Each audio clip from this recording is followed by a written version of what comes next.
I only went out with an umbrella. Never expected to bring home the most beautiful girl in school. She's the campus beauty, you know. At first I thought she just wanted to get out of the rain. But I never imagined she'd break down crying from heartbreak. My classmate, Emma Chen. I don't have a home to go back to anymore. Right now, I'm walking alone in the rain on my way home. My mind still replaying this morning's rejection from Lily. I let out a soft sigh and walked away. Better not to bother her anymore from now on. When I looked up, I saw a girl sitting lost and vacant on a park bench. When I got closer, I finally recognized her. Wasn't she the famous campus beauty? It was Emma Chen. Yet in this torrential downpour, she looked like an abandoned kitten, utterly helpless. I gathered all my courage to hold the umbrella over her. She noticed my presence. Without hesitation, she called out my name correctly. "You're Nathan, aren't you?" But her voice was so weak it was nearly drowned out by the rain. My heart suddenly ached a little. "You'll catch a cold staying out here this long. Why don't you go home?" But she didn't answer, just turned her face away. Only then did I notice. Her clothes were disheveled and dirty. Even her dress looked like it hadn't been changed in days. She was silent for a moment, then suddenly murmured softly, "I don't have a home to go back to anymore." Hearing that, I was startled, as if remembering something. Seeing her body trembling uncontrollably, I said gently, "If you don't mind, would you like to come to my place?" I thought she'd coldly reject me, but her eyes filled with tears instead. "Really? Is that okay?" I just extended my hand toward her. "As long as you're willing." 3 minutes later, Emma Chen stood frozen in my apartment, looking like she didn't know what to do. Seeing her discomfort, I handed her some clothes and a towel. "You're soaked like this, go take a shower first. The bathroom's down the hall. Turn right and you're there. Feel free to use the shampoo and body wash." Watching her silhouette disappear into the bathroom, I turned and headed straight to the kitchen. When Emma Chen emerged from the bathroom, just in time to see me carrying a steaming bowl of food, setting it on the table, she looked at me, but I didn't explain anything.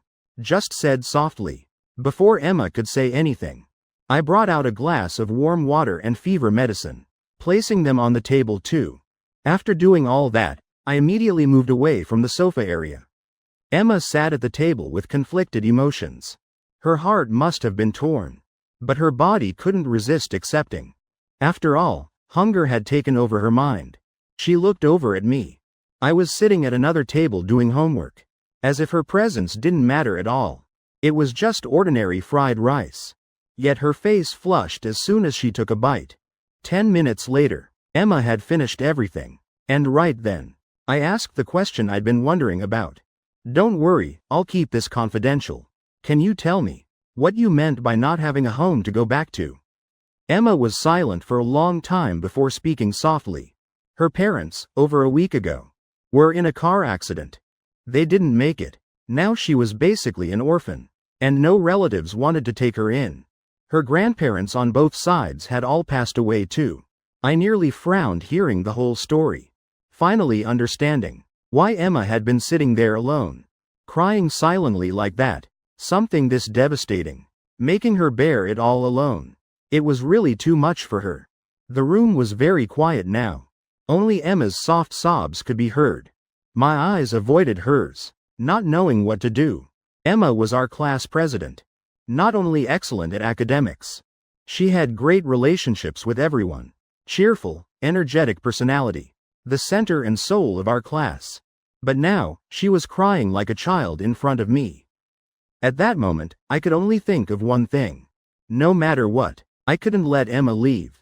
After all, in her current state, being alone definitely wouldn't be safe. Plus it was still pouring outside. After thinking this, I spoke up. "Just stay here. You can leave when you find somewhere to go."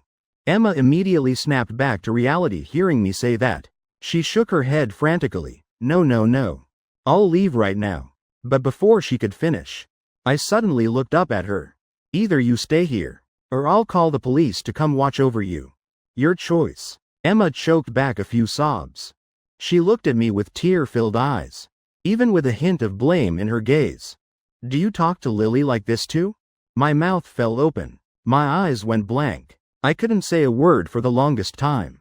Her expression seemed to be telling me, "No wonder you failed at confessing." I lowered my head, not knowing how to respond, completely losing my earlier assertiveness.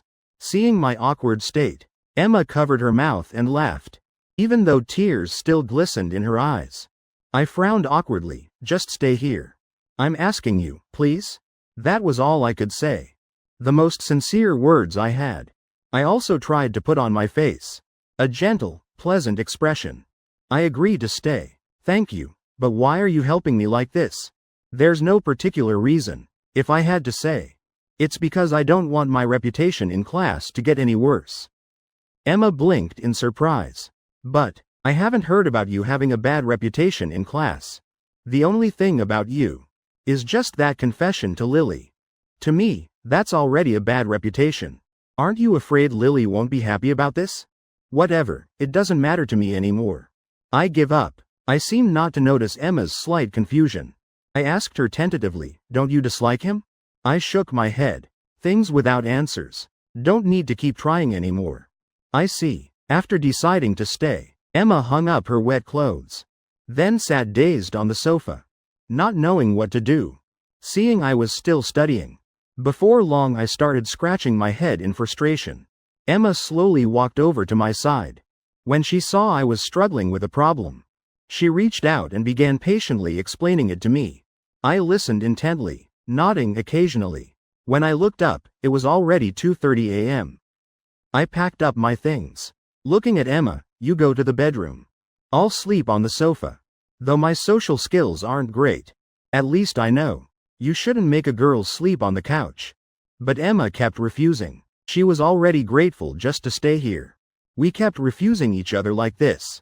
Moving from the living room to the bedroom. I turned on the bedroom light. Emma looked into the bedroom, seeing it was very clean and tidy. Nothing like a bedroom of a guy living alone. And the bed was huge. More than enough room for 2 people. Seeing how insistent I was, Emma wouldn't budge either. Finally she suggested, "Then let's both sleep in the room. I'll sleep on the floor." "Why would you sleep on the floor?" "I'll do it." We argued for another 5 minutes. Emma realized I was truly stubborn. Seeing it was getting later and later, finally we agreed to a compromise. To use a blanket to divide the bed in 2, down the middle of the large bed, each sleeping on one side. Emma's face showed an unmistakable blush. She really agreed to this? And sharing a bed too. With a male classmate. She sat on the left side of the bed, hugging her knees with both arms. Feeling somewhat uneasy inside, only now did she realize. She was a girl after all. And I was a boy. How could she sleep here peacefully? Her safety awareness was really too poor. What if I did something to her? A while later I walked in, wearing a thin sleepwear made of cool fabric. Under the fabric, clear muscle definition showed. Emma just glanced once, then quickly turned away, but her ears gradually turned red. When the room lights went off, we both lay on the bed, back to back, a blanket barrier between us.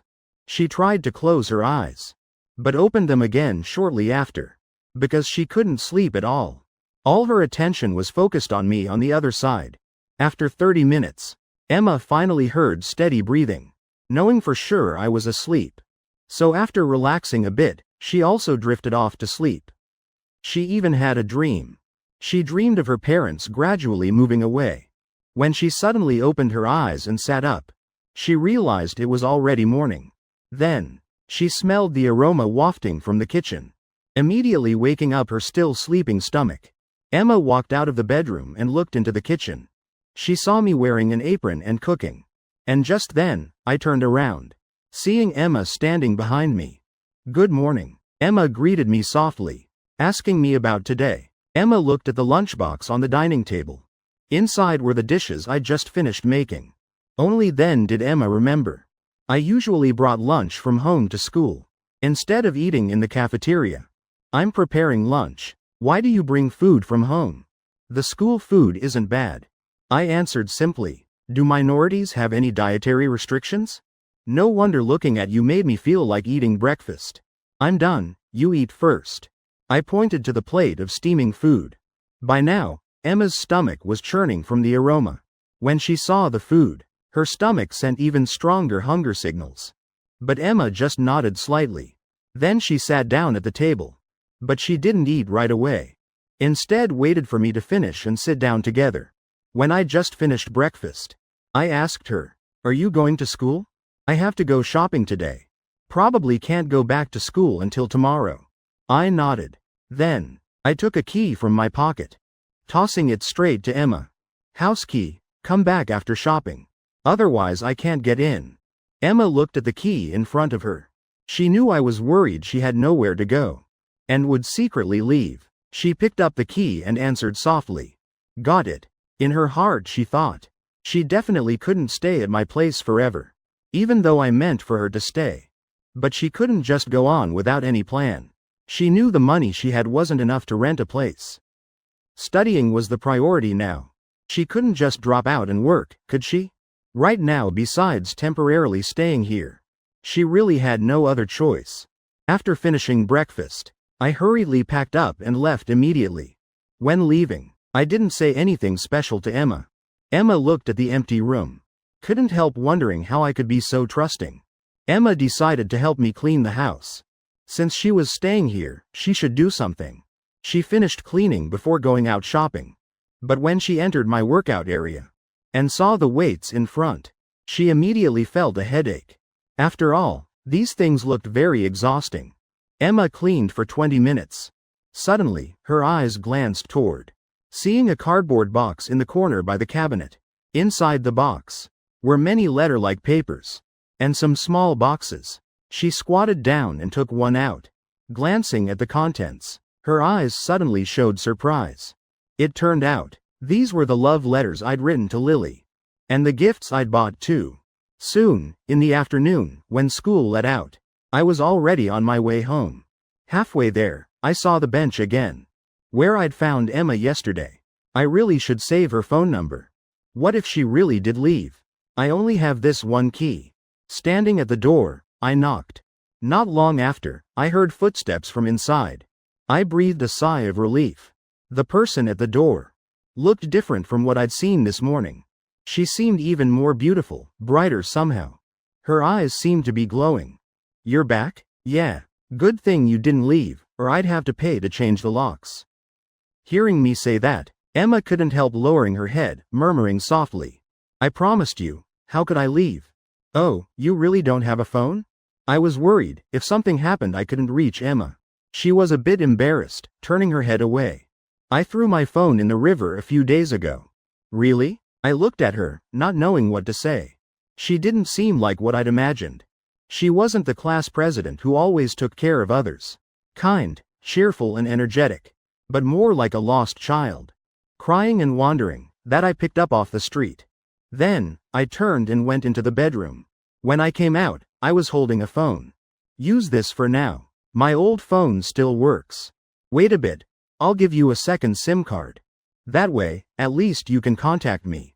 Emma took the phone, surprise showing on her face, looking at me with confusion in her eyes.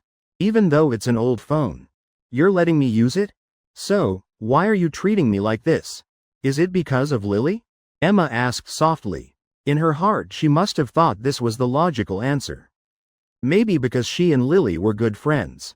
And I liked Lily. So I wanted to win her over. I sat in the chair looking at Emma with confusion. After a moment of silence, I shook my head. "I don't think this is about being good to you. I think it's just what I should do. Like how you helped me clean the house. And whatever I do, it definitely has nothing to do with Lily." Then I turned back to my desk. Emma sat on the sofa, playing with the phone. She opened the photo album and saw many pictures. Her reflex was to exit. After all, it was my privacy. But in the end, curiosity won. She clicked on those photos. She saw they were some conversations. The person texting me was Lily, her best friend. When looking at those messages, the nothing was too ambiguous. You could tell our relationship was pretty good. At least we were close friends. From those messages, my words became fewer and fewer. They were clearly just normal messages. But Emma could sense the change in my attitude, from hopeful anticipation to complete disappointment. She definitely understood why I had been so persistent. It turned out Lily had given me hope herself, then crushed it with her own hands. After a long moment, in her heart, she began to feel contempt for Lily's actions. And at the same time, she felt deep sympathy for me. But when Emma looked up, she was startled. Because she saw me sitting there, pen in hand, leg crossed, silently watching her. Now she felt incredibly embarrassed. I said, "If there's anything in the phone, just delete it all. There's nothing valuable in there anyway." Emma heard me say this, a bit dazed. But then she thought about it and realized, keeping these things would only make me sadder and more hurt. Better to delete everything and be done with it. Then Emma borrowed a book from me and read it intently. We both sat there studying in silence. Whenever I encountered a problem I didn't understand, Emma would patiently sit beside me and explain. Every time I finished a problem, I'd show a dejected expression. Emma, seeing me like this, covered her mouth, unable to hold back her laughter. At that moment, besides Emma's laughter, suddenly there was a rumbling sound. Emma's laughter abruptly stopped. Her face, that rumbling was her stomach growling. I looked at Emma questioningly. "Have you eaten dinner?" Both of Emma's cheeks flushed with patches of red. She lowered her head, hesitantly saying, "I'm hungry, haven't eaten." I stood up and headed to the kitchen. Emma saw I was preparing to cook for her. Hurriedly waved her hands. "No need, don't trouble yourself. I won't eat, it's late, forget it. I can't let you go hungry in my house." After saying that, I went into the kitchen and closed the door. Soon after, the aroma wafted from the kitchen. I carried out a steaming plate of fried rice. Coming out, "Eat up." Emma didn't refuse anymore, thanked me, then began eating. A plate of fried rice in less than 3 minutes. She'd cleaned it all. After eating, Emma ran to the kitchen to wash dishes. In her heart she thought, if she could eat like this every day, that would surely be wonderful. Emma realized, hurriedly chased that thought away. She was just temporarily staying here. When things stabilized, she'd definitely leave. By then she'd have to pay rent, couldn't stay for free forever. However, when Emma came out of the kitchen, she suddenly froze. She saw me standing by the cabinet, eyes fixed on the cardboard box. I looked at Emma and asked, "Did you see?" Emma trembled. No. I saw it, but I didn't open everything. Just saw one letter. It's fine to look. Consider it a joke. I was planning to throw them away tomorrow morning." "You're really going to throw them away?" "Nothing's more worthless than returned love letters and gifts. Just trash." Then I used tape to seal the box and carried it out, placing it by the door. "Tomorrow morning I'll throw that garbage away." Time quickly passed, reaching midnight, 12:30. The bedroom was pitch dark. We both just lay there, a blanket between us. Emma wrapped herself tightly in her blanket. Today we didn't discuss who'd sleep in the room, who'd sleep on the sofa. This was her second time sharing a bed with a male classmate. What if our classmates found out? How would she explain? But why care about being misunderstood now? Her family just had a major tragedy. Back then she'd wanted to die. Wearing her uniform, wandering the streets, walking and crying, completely ignoring others' stares and whispers. Honestly, if not for me, she didn't know where she'd be now. You could even say I saved her. She called my name. I answered softly too. The next moment, I heard Emma's gentle, weak voice. "Good night, Emma." This time sleeping, she clearly slept much deeper than last night. The next day, when she came out of the bedroom, I'd already prepared lunch, except on the table now were 2 lunchboxes. Then I took the smaller box and tossed it toward Emma. At this moment Emma looked at the lunchbox before her. She blinked in surprise. "This is prepared for you. Doesn't this save some lunch money? If you don't want it, I won't prepare it tomorrow." "I want it." Emma hurriedly covered her lunchbox with her hands, as if afraid I'd snatch it back.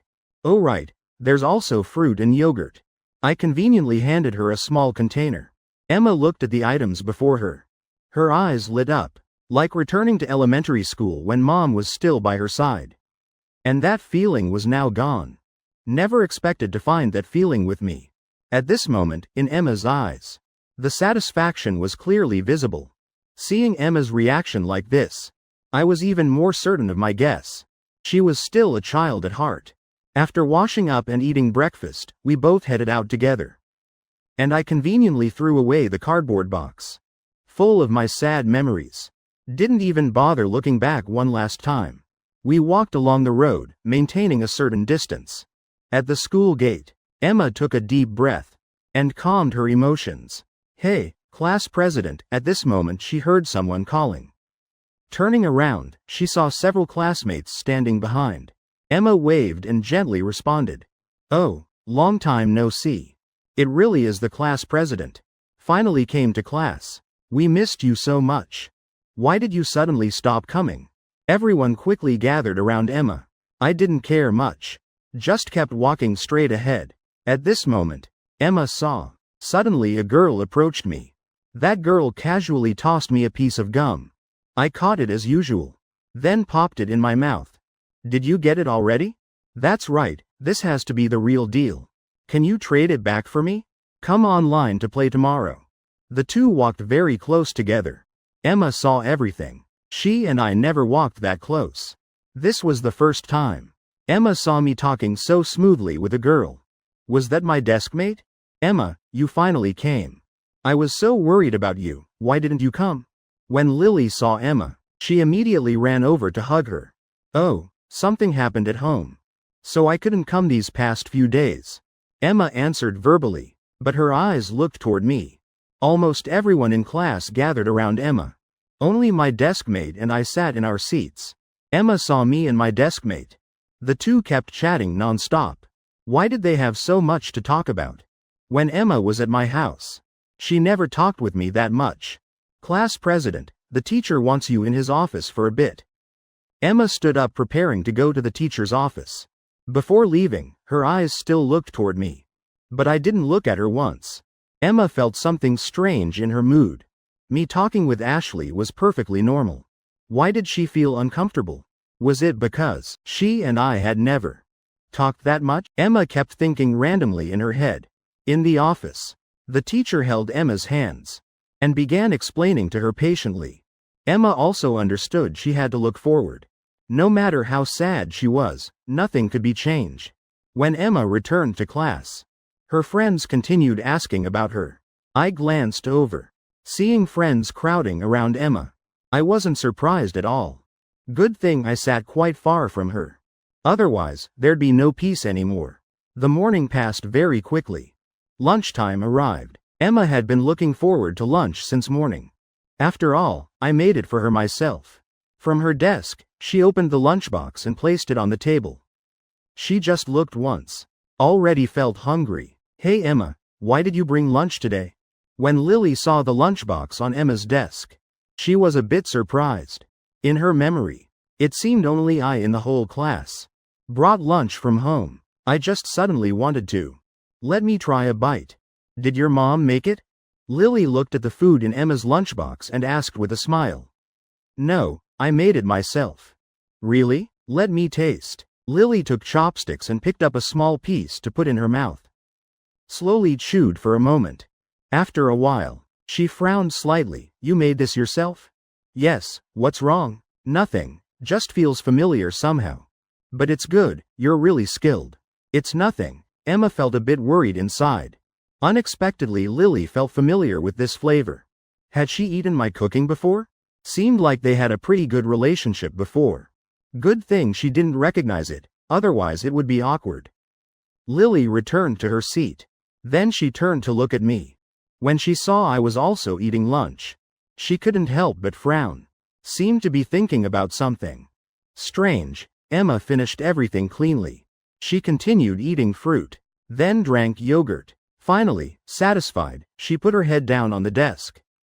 Her lips carried a light smile. For some reason, she felt like returning to childhood. When in elementary school, she also brought lunch to school.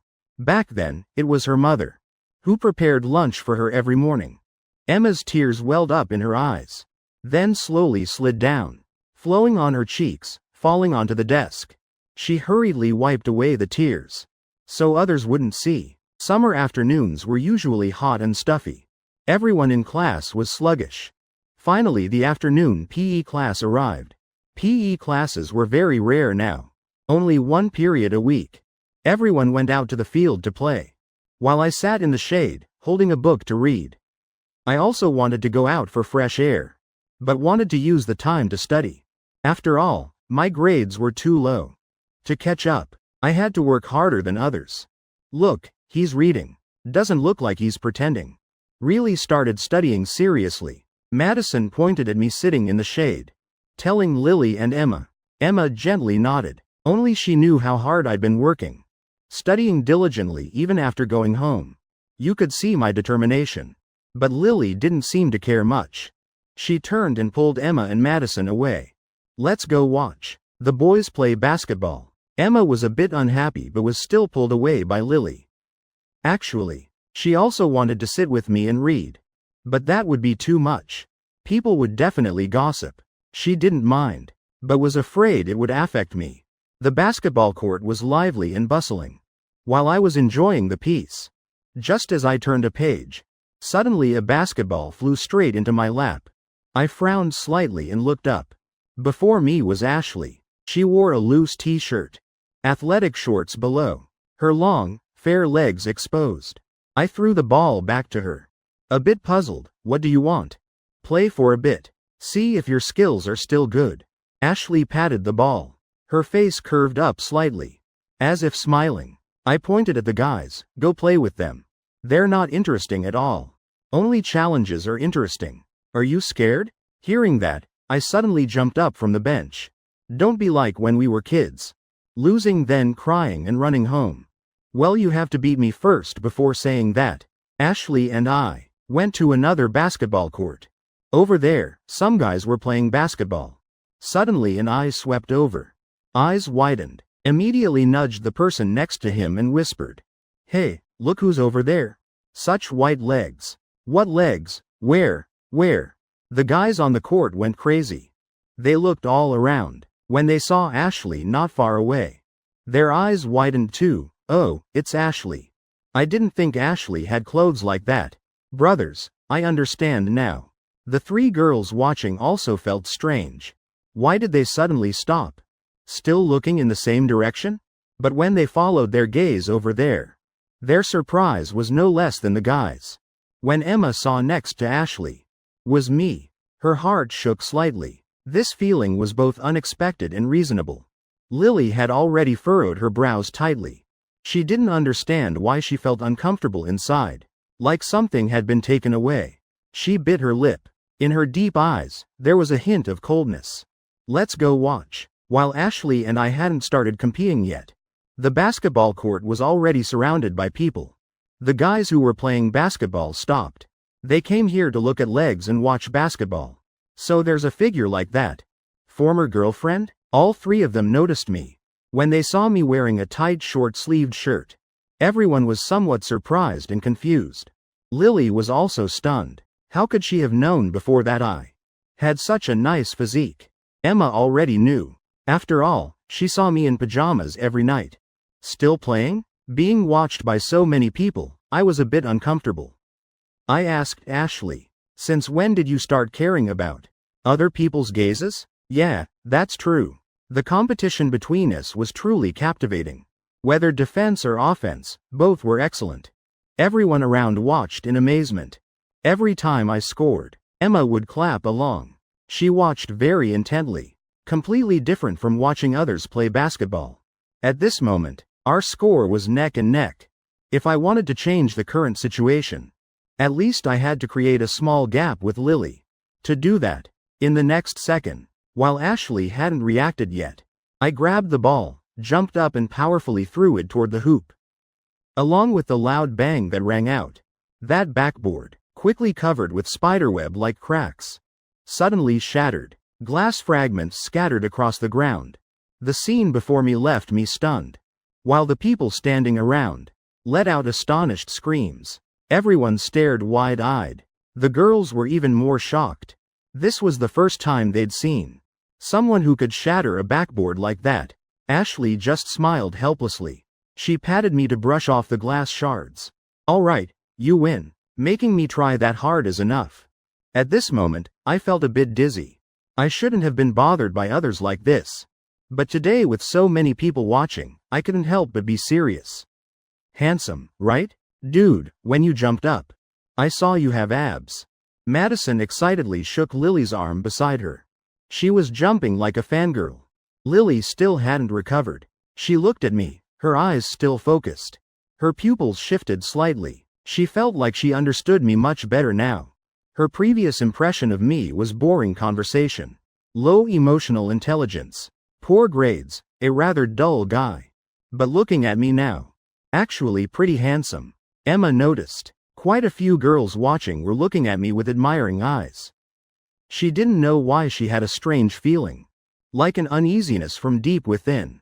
PE class ended like that. I took the initiative to admit fault. In the end, the school didn't make me stay after.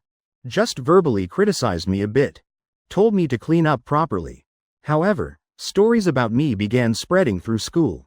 The guys in class were incredibly jealous. But I didn't think this was a good thing. After standing out, it felt like more eyes were on me. There were some changes too. Especially the girls. Every time I walked by, they'd look at my chest and abs.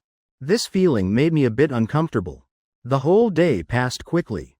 School dismissal time came again. I had a feeling. After school, I'd be surrounded. Didn't know if it'd be guys or girls surrounding me. Also didn't know what I'd do. But I had a strange premonition. So after school I quickly packed up and rapidly left. Emma saw me leave so quickly.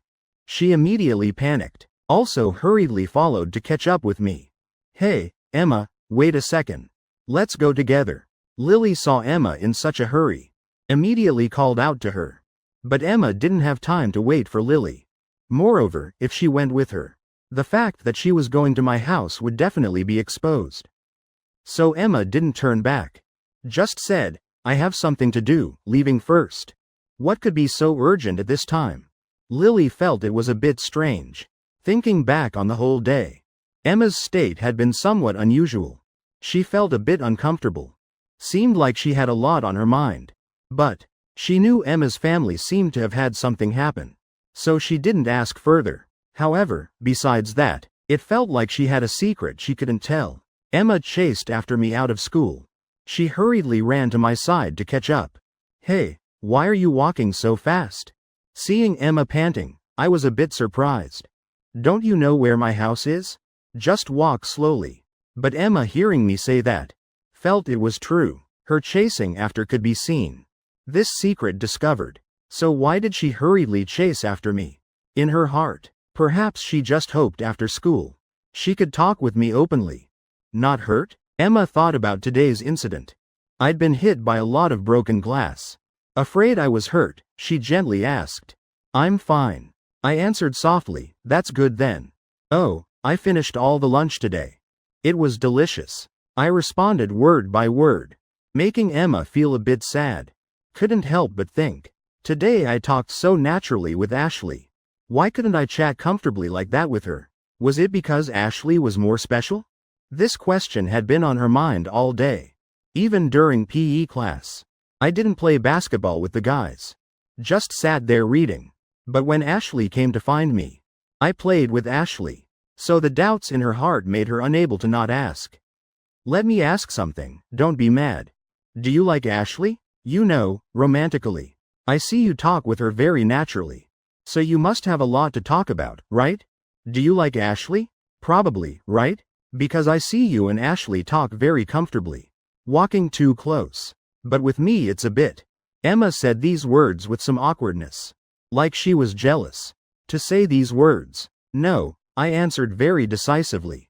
Not even a hint of hesitation. So decisive that Emma felt confused.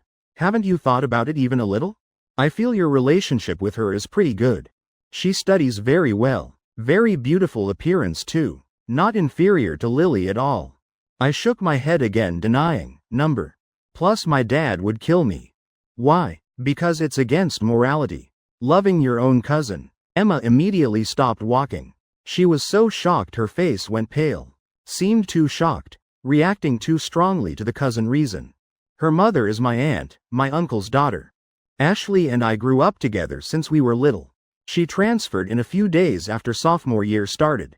Don't you remember? We weren't in the same class then. She transferred in later, because her mother worried about her personality. Afraid she couldn't find friends. That no one would talk to her. So she asked the teacher to arrange us as deskmates. My words startled Emma. No wonder Ashley and I were so close. Turns out we were childhood friends. She even felt we were a bit reserved. Probably due to personality. Makes sense. Our relationship is that good. Both our conditions are good too. But we haven't gotten together, there must be a reason. Must be because of family relations. Emma seemed to breathe a sigh of relief. And the conversation became lighter. So do you know what happened today? Someone shouting in the crowd. You like your cousin. It's good I didn't get angry. How could you not be angry?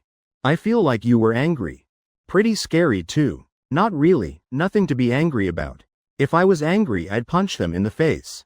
Emma laughed softly. I turned to look at her. What are you laughing at? I'm serious, no really.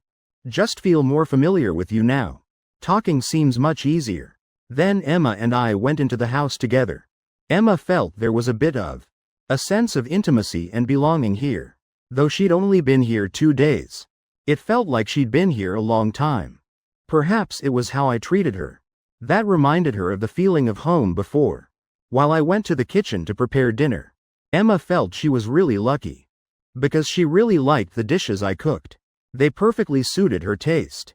While I was in the kitchen cooking, Emma helped clean the house. Though the house was already very clean, she still found things to do. After we both finished dinner, the dining table was silent for a moment.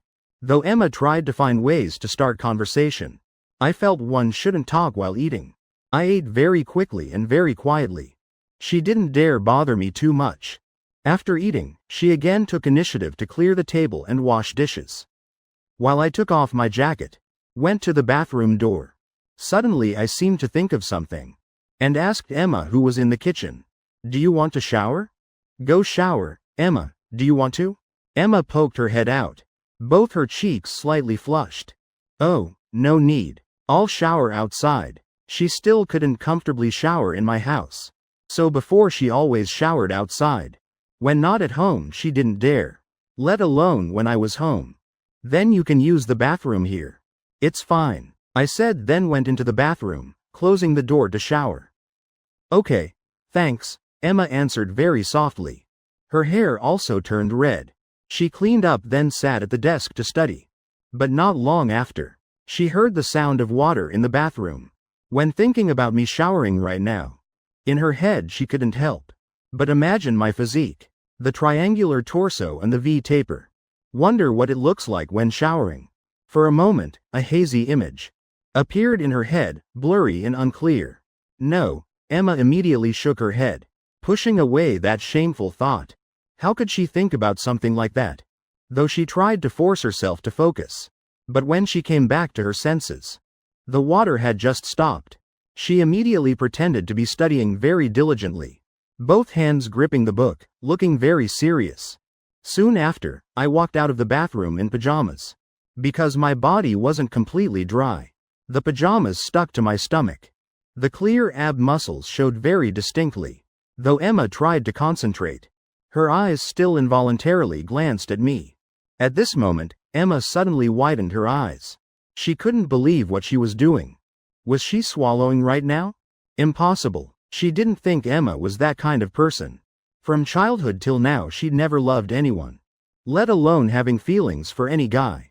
She thought she must be the type of person who only knew studying, a bookworm. Completely different from those who dared pursue love in their youth. But why was her heart so chaotic now? While I hadn't noticed Emma's abnormality at all, just focused on drying my hair, Emma forcefully patted her hot cheeks, trying to stay calm, forcing herself to immerse in the ocean of knowledge, unable to escape. But on the desk, my phone rang just then.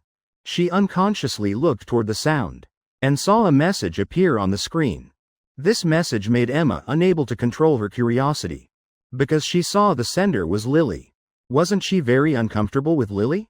Why suddenly text me? Though this made Emma very curious. She didn't secretly read that message. when she saw me return and prepare to sit at the desk. Emma somewhat unnaturally spoke up. "Did your phone just get a message?" But when I saw the message on the phone, I slightly frowned. Then, I didn't reply but turned off the phone. Emma always paid attention to my reaction. When I didn't reply like that, her curiosity grew even stronger. What would Lily text me? Could she be confessing to me? Impossible. She'd already looked through the messages in the old phone. Today at school, Lily's attitude was very clear. She didn't want to be with me. Lily was now lying in bed looking at her phone. Her phone contained the message just sent to me. "What are you doing?" Just 3 short words. But it was a message she'd thought about for a long time. Before sending. If it was before, I definitely would have replied immediately. Even if not replying in time. Later I'd quickly explain the reason. But now half an hour had passed. And I still hadn't replied at all. She really wished there was a read receipt function. To know if I'd seen the message or not. Or had seen it but didn't reply. Lily slowly raised her hand to type a few words. "Why aren't you replying to me?" When she was about to hit send, her finger wouldn't press down. Like an internal ideological struggle. After a while, she deleted the message and turned off the phone. Lay down on the bed, covering her eyes with her hand. Really, why can't it just be good like before? Why must it change? Midnight, we both returned to the room to prepare for sleep. Emma was getting used to this. The third time, she wasn't worried anymore. Even very natural. After all, if I wanted to do something, it would have happened days ago. And she'd somewhat understood what kind of person I was. Lights off, she looked up at the pitch-black ceiling. Her mind began recalling the day's events. To our classmates, I was definitely the biggest main character. Had also shocked everyone greatly. They even began seeing me differently now. And what shocked them most must be knowing Ashley and I were cousins. Thinking back, Ashley really did transfer into class a few days after sophomore year started. Then began sitting with me. Still unchanged till now. Ashley's impression. Actually, both were the quiet type, not good at socializing. Didn't have many friends. And in fact, she'd never seen Ashley play with anyone. Sometimes she just sat quietly in her seat, not knowing what she was doing. "Ashley doesn't have friends?" Emma suddenly spoke up, asking softly. Though very soft. It was very clear in the quiet room. She asked me, so if I actively talked to her, would she pay attention? She would, but I advise you not to be friends with her. Why? Emma was really surprised. She thought she'd heard wrong. I was silent for a long while. Before slowly speaking, "If you stay with her long, I'm afraid you'll feel inferior." "What do you mean?" "Nothing, just don't interact with her. She doesn't need friends anyway." I turned over. And the situation changed direction. Like something was being suppressed. Earlier, Emma had been very curious about Lily's message. She'd been very strong about that. Now because of Ashley's matter, I kept silent. She really couldn't take it anymore. If she didn't know about this, she definitely wouldn't be able to sleep tonight. Emma propped herself up with her hand, looking at me on the other side. Sincerely said, "Just tell me. I'll definitely be friends with her, don't worry." Her words made me open my eyes wide in surprise. Didn't expect Emma to be so determined. After hesitating for a moment, I got up, turned on the light, went to the computer desk and started searching. Emma watched me from the bed, puzzled. After a while, I handed her a photo. Emma took it. When she saw the photo, she saw a little girl. Seemed only about 7 or 8 years old. Smiling very brightly. And what stood out was, the little girl was holding a certificate. Her right hand was also holding a trophy. "This is Ashley." "Really?" Emma couldn't quite believe it. Because the girl in the photo was so different from Ashley now. Not to mention long hair or short hair. But her demeanor seemed very lively and cheerful. But now Ashley was very cold. "Yeah, it's real." I nodded. Continued. "She's the typical, other people's child. She knows piano, chess, painting, excels at everything she studies. Can easily win any competition she enters. And her grades have always been top since childhood. Her scores are definitely always in the class top 5. Now she just doesn't focus on studying. If she could stop gaming for 2 months, She'd definitely surpass you. Really? Emma, hearing me say this, couldn't help but open her mouth wide in surprise. She knew Ashley was excellent, but didn't expect her to be this excellent. I've never been better than her at anything since childhood. So when we were young, she never saw me as her cousin. For a long time, I even hated her. I sat in the chair, my eyes somewhat deep, as if remembering the past. In the end, I could only use the reason of gender differences between boys and girls to teach her. I remember when we were young, she and I played basketball once. I won. That was the first time I beat her at something. She cried, but I laughed instead. And that was the happiest I'd ever laughed. After that, she was hurt a lot. Started training physically every day. Her goal was to surpass me in sports. Finally, I regained some confidence. She also saw me as a rival from then on. Her personality gradually stabilized. I handed her another photo. That photo must be when Ashley and I were in middle school. My birthday, eyes closed, making a wish before the cake, while Ashley wore my birthday hat. And the photo was taken when she was secretly eating cake. I feel the bond between you like this might be even stronger than normal sibling bonds. Emma handed the photo back to me, but her eyes clearly showed envy. Because she'd never had a good friend since childhood, or a relative like that. She also understood why we didn't have many friends. Perhaps for us, having each other was enough. Maybe so. After all, she and I have never fought. Then I looked at Emma, continuing, so you understand now? Living with her would be very tiring. Moreover, you don't need to be friends with her. Because she doesn't need friends either. Emma gently shook her head and smiled. No, now I want to be friends with her even more. Learning from excellent people is how I can improve.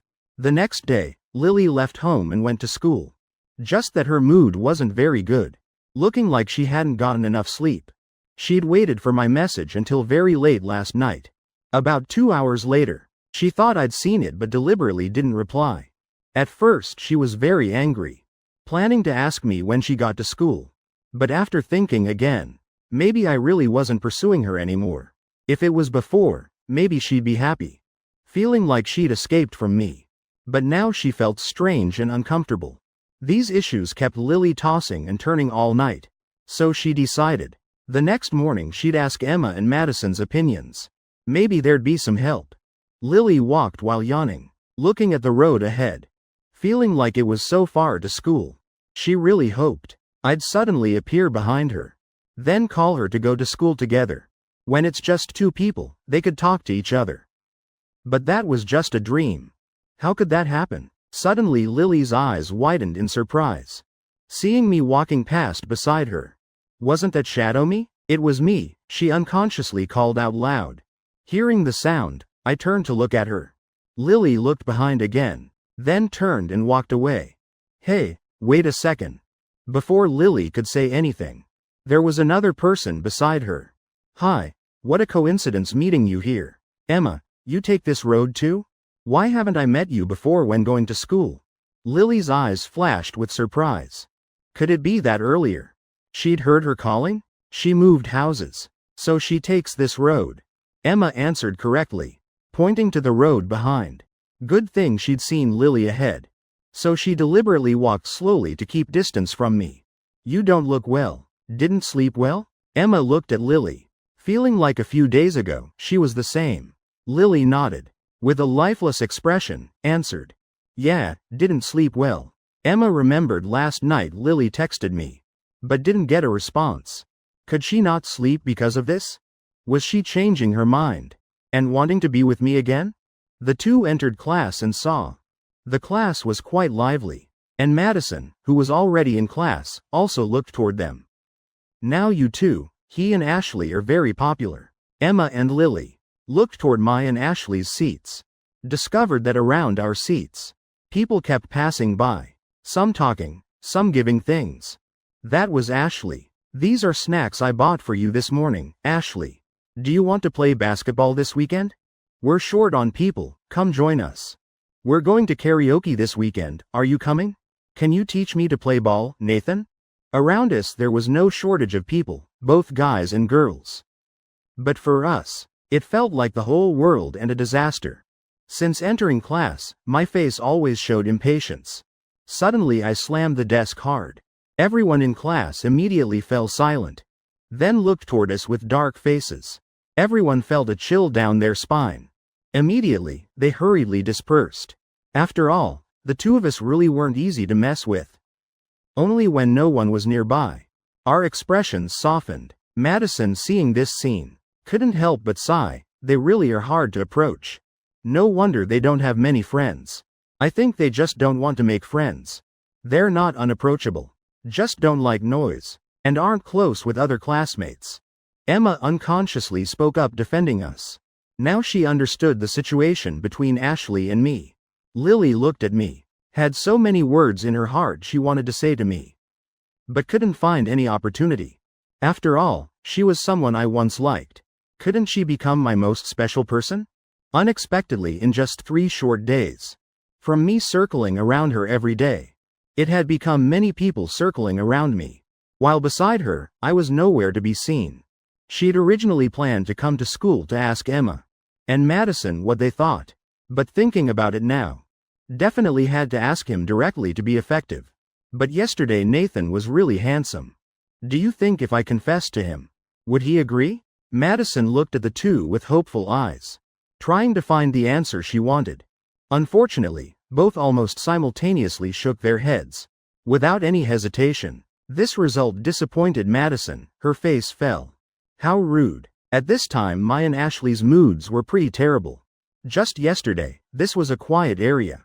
Yet today it became a chaotic place. Too troublesome. Ashley couldn't help but pout. Then spit out the gum in her mouth. I frowned. Looking at Ashley, wasn't it just playing basketball yesterday?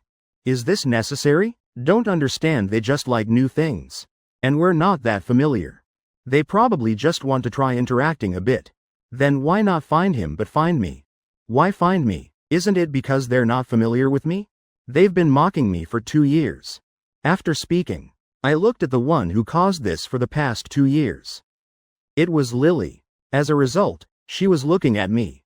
And right then, I looked into her eyes. When Lily and I looked at each other, suddenly her heart beat faster. Feeling a bit nervous, she hurriedly turned her head away. But her face turned red as a cherry. She gently placed her hand on her chest and murmured, "What's going on?" After class, Lily immediately went to Emma's side. "Emma, can you come with me for a bit?" Though the two were walking in the hallway, heading toward the restroom. But Emma looked at Lily. Seemed like she wanted to say something. "Yeah. It's not the first time anyway. We always go together." Lily looked around once. Then in a low voice, spoke into Emma's ear. "Listen. Don't tell anyone. Before I said I didn't like Nathan. But I don't know why. Now I find he's becoming more and more pleasant. That can't be right? But don't tell Madison. She'll definitely laugh at me." At this moment, Emma seemed a bit stunned. Even couldn't quite believe it. She remembered Lily's message last night. And her state this morning. She realized it really was because her feelings toward me had changed. "You like him now, don't you?" "I don't know either. If I say maybe, will you laugh at me?" Lily looked at Emma, her eyes containing a bit of unease. Liking someone is no big deal. But, indeed, liking someone you've rejected for 2 years is really quite foolish. Even she herself felt it was a bit funny. Someone who pursued her for 2 years. But she didn't agree. Now just because of a small display from him. She immediately felt moved. "That's too impatient. But I won't laugh at you. I just feel you're starting to think this way too late. Now Nathan is very popular. And he probably hasn't confessed to you for several days now." "That's right. Does he not like me anymore?" Lily felt her anxiety had reached its peak. The first day I didn't bother her. She was very happy. The second day already felt something was wrong. By the third day, she'd started feeling insecure about herself. This is really unbearable. Am I deliberately making her change? Then isn't she changing too easily? I think that's possible. Emma didn't dare tell the truth. After all, last night when Lily texted me, she'd witnessed it herself. Clearly not caring. Also choosing not to regret. He probably doesn't like me anymore. But if I don't speak too clearly now, it would hurt Lily a lot. So what should I do? Can you talk to Nathan? Maybe there'll be some change? Emma knew clearly Lily had no chance anymore, but still gave this advice, hoping she could face the truth directly. Definitely, if I reject her directly, she'll give up. Then just talk directly with Nathan. Okay, so can you help me tell Nathan? At lunch break, I want to talk to him. I'll tell him. Then why don't you go tell him yourself? I don't dare, Lily said embarrassedly. Because thinking of the key. If I go alone, everyone will definitely see. I'll be surrounded and laughed at. And if I'm rejected right in front of everyone, wouldn't that be even more embarrassing? Okay, but I can't guarantee he'll agree. Emma hesitated a bit, finally decided to help. After all, Lily was still her good friend. Okay, thank you. Lily happily hugged Emma, then turned to go back to class.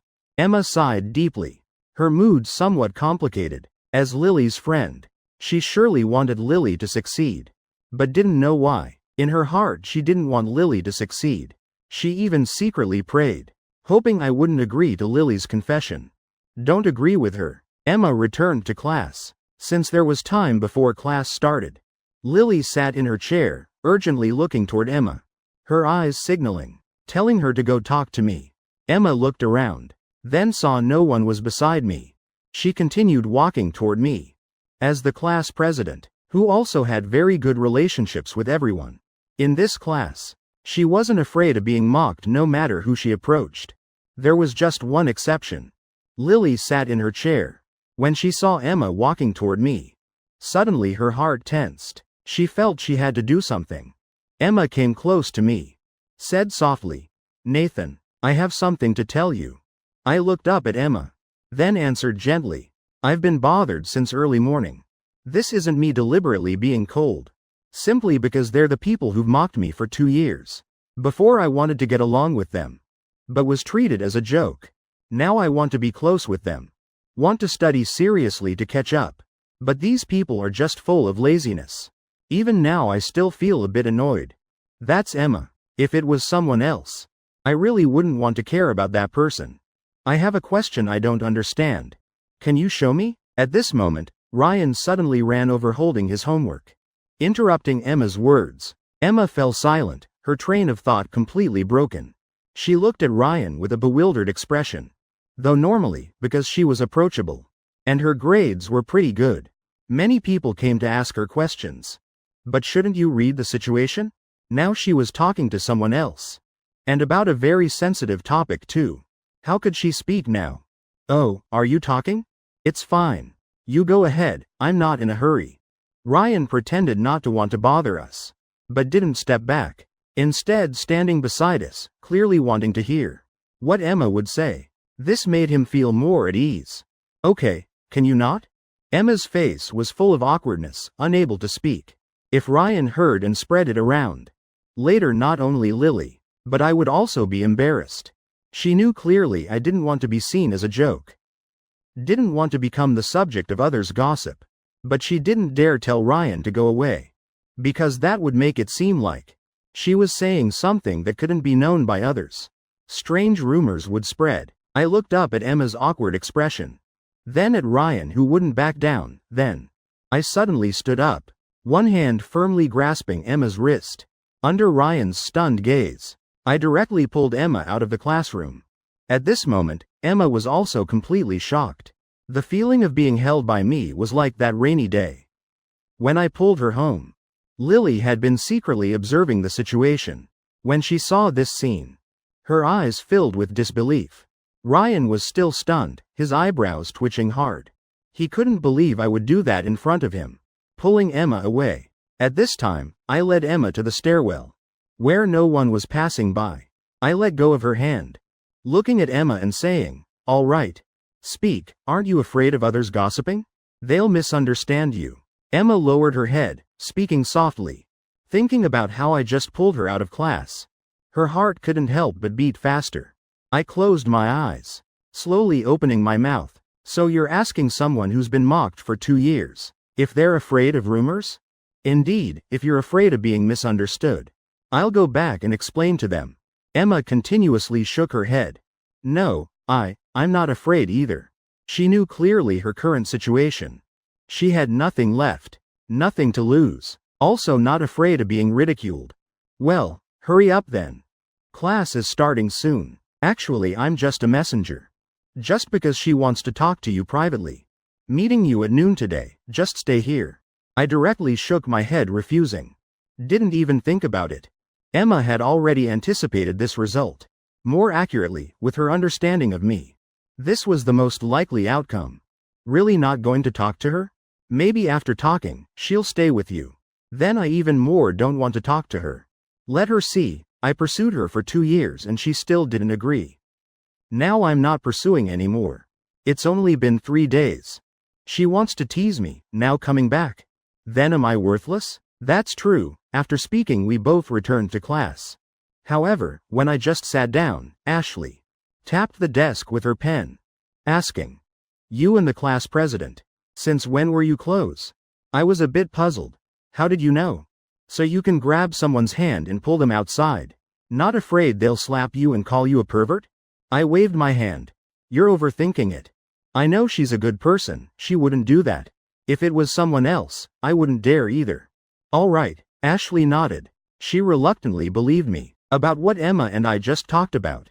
She didn't ask and didn't want to ask. Though she knew if she asked me, I would definitely tell her. While some people didn't want to know. But some people wanted to know desperately. Ryan sat in his seat, restless like ants crawling on him. He really wanted to know what Emma and I had talked about. But just now he couldn't follow outside. Because doing so would make his purpose too obvious. And he'd be disliked by everyone. What made him most uncomfortable was me pulling Emma outside. Emma didn't resist, but naturally accepted it. Lily was another witness, though she was shocked by my action. But she also knew the content of the conversation between us two, so she was now eagerly hoping Emma could bring her good news. When class ended, Lily hurriedly approached Emma. "Emma, how did it go?" she asked softly, eyes and voice both full of hope. But seeing Emma's expression wasn't good. Her heart tightened again. "Forget it, you should give up. Didn't you say it yourself? That you're not compatible with him? He refused, didn't he?" Lily lowered her head, her eyes gloomy. Feeling her eyes were a bit wet. Feeling like crying. She didn't feel wronged. Just felt she'd created her own suffering. After all, she wasn't wrong. Just that someone was right in front of her and she ignored them for 2 years. It seemed like fate was teasing her. For 2 whole years, she never liked me. Yet just a few days after I stopped liking her, she started feeling interested in me. Emma didn't know how to comfort her. Could only gently shake her head and say, "It's okay. You're so beautiful. In college many people will like you. You're already a senior now. Even if you really got together with Nathan, with both your grades, you definitely couldn't get into the same university. Long-distance love would be even more painful then." Lily didn't know what to do at this point.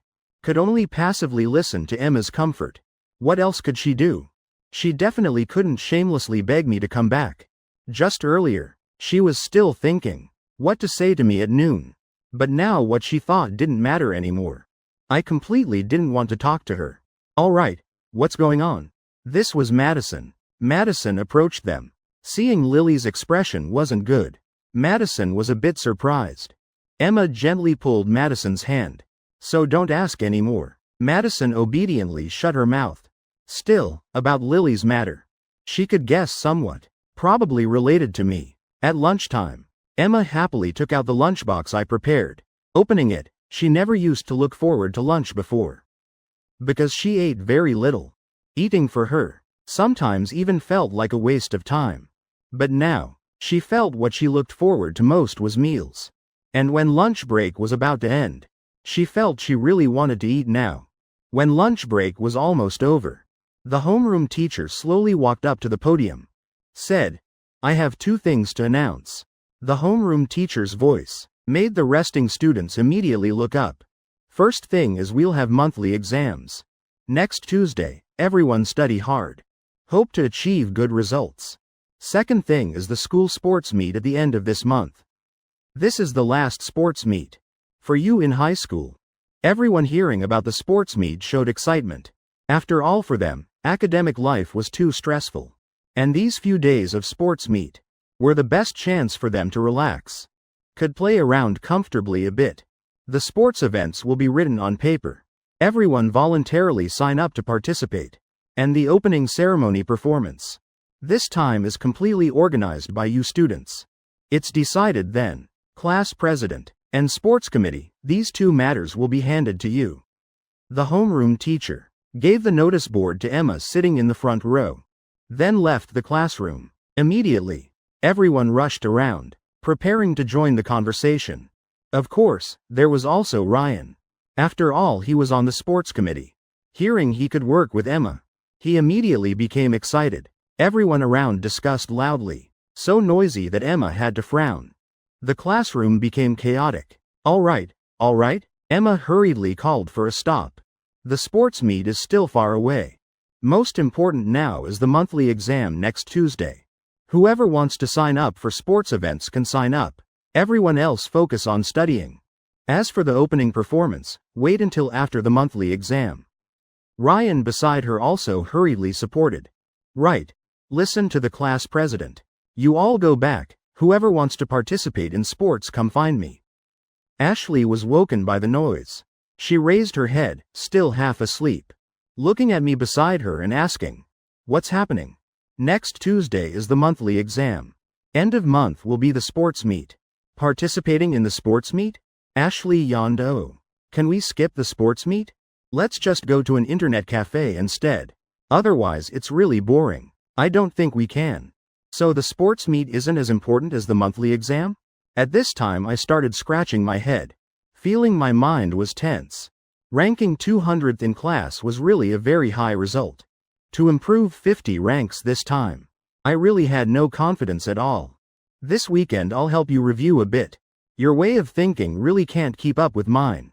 Thinking back, even when Emma explained problems she had to explain for a long time before I could understand. And Emma, she wasn't the type to explain to others. She just gave me a correct answer. Then told me to think for myself. All right, tonight I'll log into your account. Help you do homework. Okay, I reluctantly nodded. Tonight after school, I left preparing to go home. This time Emma didn't hurry to follow. After all, she knew where my house was. She talked with Lily and Madison a bit after school. Then on the way, she said goodbye to them. When she knocked on the door arriving home, she discovered I'd already started cooking dinner. When we ate together, Emma wanted to find a topic to talk about. She asked, "Interested in the sports meet? You're so good at sports. If you participate you'll definitely win some gold medals." But I shook my head, not interested. What about Ashley then? Do you think she wants to participate? Emma didn't give up. She thought of Ashley. After all, Ashley could match me in sports. Competing in women's events definitely wouldn't be a problem. But if that day, she doesn't pretend to be sick to skip, that would be good. She probably won't want to sign up for sports events. Emma became interested. You think she can't participate? Then I can bet with you. If she wants to participate, then I'll participate too, okay. Hearing this, Emma smiled and nodded, okay. Then let's decide that. Though she didn't know if she could persuade Ashley. But if she could persuade her, she could invite one more person. With these two capable assistants, feeling this small competition wouldn't be difficult at all. After finishing eating, Emma and I sat studying at the desk. Now I had to use every second and minute. With Emma's help, I didn't encounter any blockages. Study efficiency was very high. Emma glanced at the surroundings, then looked at me. She seemed to want to say something but stayed silent. After a few seconds of hesitation, she slowly spoke. "Can I take a shower?" "Of course, go ahead." Hearing that, I couldn't help but be stunned a bit. Shower then shower, why ask? Why need to ask? And Emma of course had a reason to ask. She couldn't possibly really treat this as her own home. Yeah, okay. Emma gently stood up heading toward the bathroom. She seemed a bit nervous. Soon, the sound of water from the bathroom rang out, though the bathroom door was closed tight. But thinking that I was sitting outside, Emma still felt her heart pounding. After finishing her shower, she dried her hair in the bathroom then came out. Discovered I was still sitting there studying. Even my posture hadn't changed. She felt I was really too diligent. If this continued, I'd definitely be exhausted. After all, studying wasn't something that happened overnight. Need to combine work and rest. I see you have a computer in your room. Don't you play games? I play, but exams are coming up. No time. I remembered before, every time I came home I'd play games. Playing games together with Ashley. The result was she didn't affect her studies, still ranked top 20 in class. While I dropped to over 200. Yet she still occasionally went to internet cafes. Actually, you could play a little. Don't need to study constantly, you'll get tired. How about taking a break, play a little? Emma knew I wasn't easily persuaded. After all, I'd already seen her habits. But when she finished saying this, I hesitantly stopped my pen. Looking up at Emma, tentatively asking, "Is it really okay?" Of course, this is to relax your mind. To study better, so listen to her. Yeah, then I'll play a little. After speaking, I immediately stood up and ran into the room. Because since last time I went to the internet cafe with Ashley, I hadn't played games anymore. Every day hearing Emma talk about games, I really felt unbearably itchy. Now hearing Emma say playing games a bit is fine, I'd naturally listen. Our class has a top 5 student. If the class top 5 says so, definitely can't be wrong. At this moment Emma was a bit surprised. Didn't expect I'd actually listen to her. Or maybe I really wanted to play games a bit. Finally, Emma also came into the room with me. Seeing I'd already turned on the computer, she sat beside the bed, wanting to see what I'd play. The result was the game I opened she didn't understand at all. Seemed like I just opened a chat window with someone. Then I put the headphones on the desk. Turned the volume up to maximum. Can you hear? Hearing the sound, Emma was a bit surprised. Because from the headphones came Ashley's voice. Oh, I can hear it. Why are you online today? Aren't you supposed to be studying hard? Isn't it about balancing work and rest? Help me do the quest. I've been waiting for you. Emma stood beside, silently watching me. Seeing me absorbed in gaming, she didn't dare speak up, afraid Emma would hear. But at this moment the sound from the headphones suddenly changed to another female voice. Is this Nathan? Hearing that, I hurriedly replied. Yes, it's me, it's Nathan. My voice was gentle and careful. Emma heard me speak like this for the first time, feeling like discovering another side of me. Really very interesting. Just now it seemed like your voice. When will you visit? So both aunt and uncle miss you. Come over, I'll make something delicious for you. The woman's voice was very gentle. The tone gentle, just like my mother. Oh, aunt, I'll come next weekend, already promised. I'll go grocery shopping next weekend. Don't not come, okay? Emma heard, but her eyes couldn't help showing a bit of envy. Is this what having family feels like? Having someone care for you, someone who worries about you. Though she lives alone here, there are still people who remember her. Not like me. Every time I think about recent events, my heart feels like it's breaking. Emma lowered her head, her heart aching, burning hot. Her eyes seemed covered by something misty. I also sensed. At this moment, Emma's mood seemed unstable. Then, I ended the conversation with my aunt, turned off the game and computer in front of me. Emma hurriedly turned away. She didn't want me to see her current expression, though she'd been trying to look forward.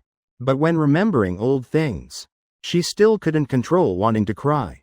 What could she do? She's just a girl who recently came of age. At this moment, I looked at her, softly said, I think you need to talk to me. Talk about what? Emma just opened her mouth. Immediately tears fell non-stop. Her nose felt stinging, so her voice was also a bit choked. Of course, about your situation. You definitely have many things you haven't said clearly, right? For example, why don't you have a place to live? Though I had many doubts in my heart, I still didn't ask, knowing this would hurt Emma. But today, I felt it was time for her to speak out. After all, at least having someone listen would make her feel better. I don't want to say. Emma lowered her head very low. Tears kept falling non-stop. She whispered while sobbing. Perhaps I guessed Emma didn't want to say. I stood up, walked to the bedside, gently placed my hand on Emma's shoulder. Didn't you want to look forward? Then you definitely have to speak out. Don't need to bear this sadness alone. You can tell me anytime. At least there's one person who understands your feelings. Emma raised her head, Tears still pooled at the corners of her eyes. But when she saw my gaze, the sadness in her heart suddenly lessened by half. I don't have a place to live. Because I don't have a home anymore. That house isn't mine. I can't stay there, no matter whose it is. I was a bit surprised. Seemed like there were still hidden difficulties in this story. I took tissues. Told Emma to wipe her tears. When she calmed down a bit, she slowly spoke. My family is a remarried family. My mother brought me to live together.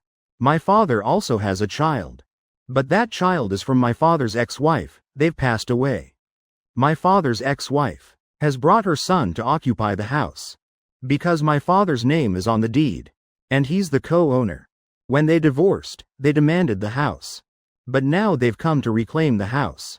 I can't do anything, so I have nowhere to live. Hearing this, I frowned. My face looked very ugly. Isn't this taking advantage during difficult times? Could it be they don't plan to compensate you at all? Emma, almost completely desperate, shook her head. I also felt my question was meaningless. If they could do this, then how could we hope for their conscience? My mother married my father. But they didn't get approval from relatives. So now no relatives are willing to help me. They all call me a bastard child. What about your biological father? I can't find him, no way to contact. It's been many years since I've seen him. Moreover, even if I met him, he wouldn't care about me. Emma spoke out. Clearly her emotions had stabilized much more.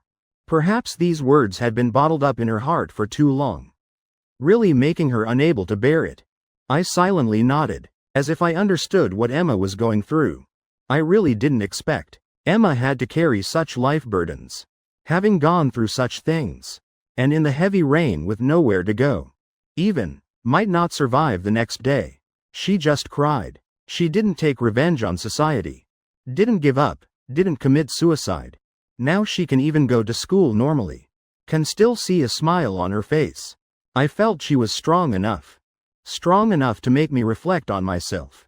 Really admirable. Thinking of this, I'd already decided in my heart.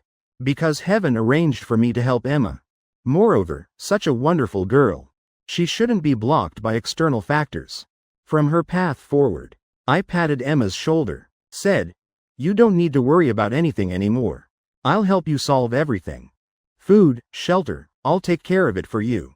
You don't need to worry about living expenses either. I'll help you. Until you can earn a living and support yourself.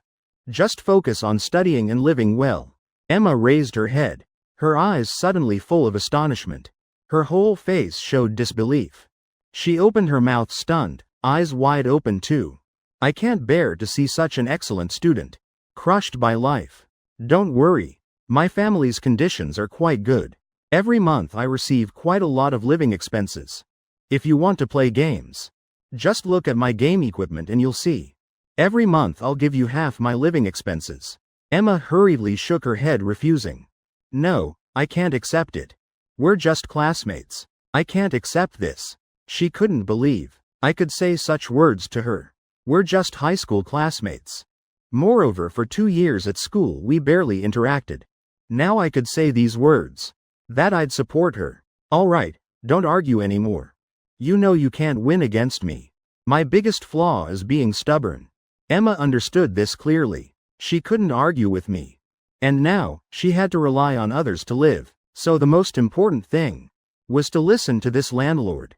She lowered her head, her voice as small as a mosquito's. Then what do I need to do? I scratched my head, surprised. Do what? When a man supports a woman, isn't there something expected? Emma knew if she accepted, she'd definitely have to pay a corresponding price. After all, nothing comes free. When she said this, her face turned red all the way to her ears. She didn't dare look into my eyes anymore.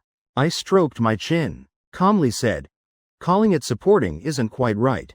But I really do need you to do some things." You say it." Emma's face was red as a tomato, trembling like a frightened fawn, but still trying to make sounds from her throat. Now for her, this opportunity was very precious. She had to survive. Then she could think about other things. Like studying, honor, even her body. If it was someone else, perhaps she'd refuse without hesitation. But toward me, She accepted in her heart, without hesitation. I nodded, yeah. My family said if this exam doesn't improve 50 ranks, living expenses will be cut. So for our living expenses, help me review. Try to help me improve my scores before the monthly exam. On the other side, Lily suddenly woke from her dream. Suddenly sat up, feeling her body drenched in cold sweat. It was now late at night. The room unusually quiet, only the sound of the clock ticking. Lily breathed heavily, trying to adjust her breathing. After calming down, she hurriedly grabbed the phone beside her bed. Found there was still only one unread message. A text message. She put the phone down, her mind still continuously recalling the dream just now. The scene didn't know if it was because before sleeping, she was still thinking about it. That dream was about us. The dream retold everything about us meeting, knowing each other, completely remembering everything, and things that never existed. Even in the dream we were together. Our relationship getting better and better. But the happiness didn't last long. Between us appeared a person. This person broke our relationship. That person was Emma. So she suddenly woke up. Initially, she decided to give up on me. But now, Lily didn't understand why. In her heart at this moment she wanted to see me immediately. So in the end still couldn't let go of me? Lily looked at her phone. Still hadn't received any response to the message. Remembering how she wanted to talk to me but was refused. Still, she didn't want to give up now. Even decided. Must try before graduation. Isn't it just pursuing someone? Didn't I also pursue her for 2 years? So if she turns around to pursue me, what's wrong with that? Being seen as a joke, then let them see. She thought for a while. Right now for her, the biggest enemy was my desk mate. Our relationship was so good she couldn't understand. We even had very similar personalities and mindsets. Making her feel, perhaps the very next moment, we'd be together. So now she needed help. And in her heart, definitely not a rival. With 0 danger level, Emma naturally became the first choice. Emma, I really need your help now. The next day, early morning, Emma and I went to school together. But looking at Emma today, her state was completely different from yesterday. Seemed like many pressures had been released. She looked very relaxed. Her face even showed a light smile. Today is Saturday. Afternoon we'll have off. Tomorrow we'll have off. These 2 days are very important. Thanks for helping me review. Emma glanced at me, nodded lightly, gently replied okay. This morning going to school, we kept distance from each other. This was Emma deliberately doing so. Seemed afraid Lily would see and be suspicious. But this morning, Emma walked with me, not just walking together, but also not slowing down at all. I looked at her doubtfully. Asked, aren't you afraid of being seen by others? Going to school together? Not afraid? What's wrong with going to school with a classmate? Emma also agreed. We both entered the school. At this moment we saw a familiar figure suddenly appeared ahead. When seeing that person, Emma immediately brightened. Must be Ashley. Yeah, that's right. I immediately saw that figure. Indeed it was Emma. So can I go talk to her? Sure. After getting permission, Emma excitedly ran toward Ashley. She didn't forget my promise yesterday. If Ashley could participate in the sports competition, then I would participate too. Because I dared to bet. That proved she definitely couldn't refuse no matter how much persuading. So she decided to execute a small plan at 10 o'clock. Help me improve my scores before the monthly exam. Emma ran to Ashley's side. Greeted her with a hi. At this moment, Ashley was just blowing bubblegum. The bubble as big as a fist. As a result, Emma's greeting startled her. The bubblegum popped with a bang, sticking to the corner of her mouth. Oh sorry, it's fine, Ashley coldly replied. Then took the gum wrapper, blew the gum out and wrapped it up to put in her pocket. Emma was about to say something, when Ashley suddenly came close, making her panic, forgetting what to say. The distance between them only 1 step apart. She leaned over sniffing Emma's body, then sniffed her hair. Slightly frowning, she smiled knowingly. Emma felt that smile was a bit creepy. She forced a smile, trying to stay calm, asking, what's wrong? You're staying with Nathan, how does it feel? Emma, after reacting, immediately turned pale. Her face first turned ashen, then flushed red. How did you know I'm staying at Nathan's house? I guessed, after all the scent on you and Nathan. Exactly the same. Even the scent in your hair is like his. Same men's shampoo. Plus the same body wash too. I guess you two definitely aren't in that kind of relationship. So I'm certain. You're currently staying at his house. Well, I just guessed. What if it's really just a coincidence? Then I'll just apologize. It's no big deal. I'm not Sherlock Holmes. If I guess wrong, it's normal. Even though I teased you. You already admitted it. Ashley's face had a meaningful smile. She looked very satisfied, like a child successful with their prank. Emma immediately shut her mouth. Her face alternating between white and red looked really interesting. This was the first time she truly felt what it's like to be defeated by intelligence. She realized maybe I was right. If she stayed with Ashley too long, she'd definitely feel inferior. At this moment Emma wanted to say something, but her mind had no words left to say. She knew saying anything was useless. Ashley would definitely see through it. Might even be tricked again. But Ashley had no intention of letting Emma off. She directly grabbed Emma's wrist tightly, smiled wickedly, then said softly, "All right. You have to tell me. Why are you staying at Nathan's house? Surely, you already know what kind of relationship Nathan and I have, right?" Then, on the way to class, Emma told Ashley how she met me, and then stayed at my house. Just didn't mention last night's events. She only said she's currently staying at my house. After hearing Emma's difficult story, Ashley also showed a serious expression.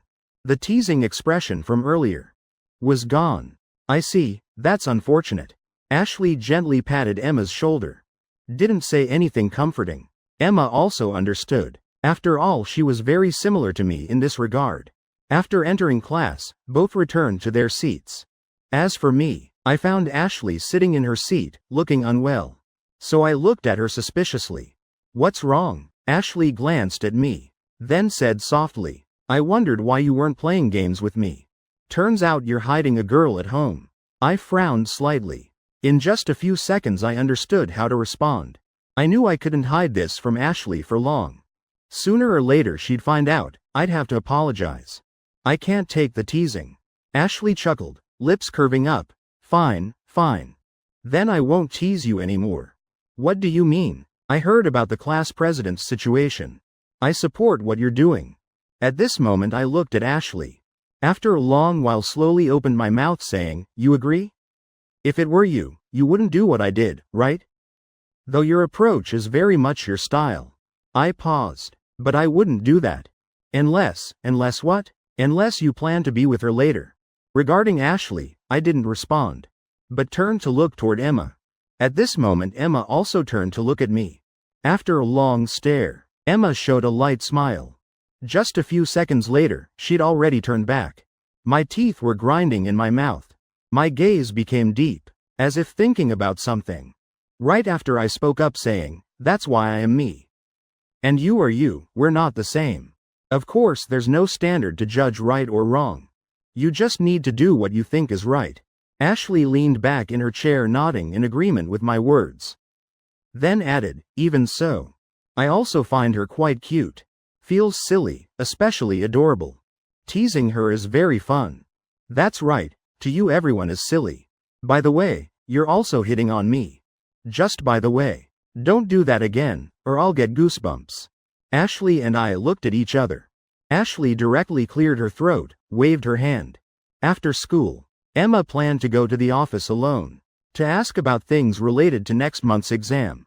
However, when she walked out of the office, she found someone standing there, head down waiting. What are you doing here?" "Waiting for you. Is something wrong?" "Yeah, let's walk and talk." The two walked leisurely down the hallway. Lily remembered her determination last night. Said, "Emma, I'm not giving up. I want to try pursuing him." "Oh, then you try." Lily didn't expect Emma to agree so quickly. She thought Emma would advise her to give up. "Really, you agree? You really think I can do it?" "I don't know. But if you want to try, it's better than having regrets later." "Yeah, you're right." Lily received Emma's support. Immediately her mood became extremely confident. After all, without empathy and support, there'd be no confidence at all. You'll help me, right? At this moment Emma was stunned hearing this. She didn't want to get involved. But seeing Lily's hopeful eyes, she couldn't bear to refuse. All right, but what can I help you with? Didn't I already help you talk to him before? It failed. Yeah, Lily pondered. Emma showed a somewhat difficult expression. Because she knew, no matter what, I wouldn't give Lily another chance. And Lily was her friend. She'd been trying to help Lily bother me. What if I hated her? On one side was her good friend. On the other side was me. To be honest, Emma still didn't know even now what the relationship between her and me was. Were we classmates, friends, or roommates? Suddenly Lily stared at Emma. Said, "You help me block Ashley." Block Ashley for what? I feel she's my biggest enemy. You just need to try to approach her. Distract her attention. For you that's not hard, right? No, not easy at all. Time passed quickly, reaching lunchtime. At this moment I was on my way back from the bathroom. Suddenly heard a weak call from behind. Nathan. When I turned around and saw who was behind, I couldn't help but frown. Lily at school before appeared to be my classmate, but always pretended not to know me. Seemed like she'd never called my name in the hallway. Something like this had almost never happened. I felt it was a bit strange. Made me feel something wasn't right. Right now she seemed like she wanted to say something to me, but also seemed unable to speak out. She was flustered, embarrassed. Didn't dare look me in the eye. At this moment Lily saw me leave class. And leave Ashley. She immediately knew this was her chance. So she immediately acted. At this moment, Emma was in class, following her plan, restraining Ashley. Emma sat in my seat. Looking at Ashley beside her, seemed to want to say something but stopped. Ashley put down her pen. Looked up and asked, "What are you doing, Ashley? You must play games with Nathan often, right?" Ashley was stunned a bit.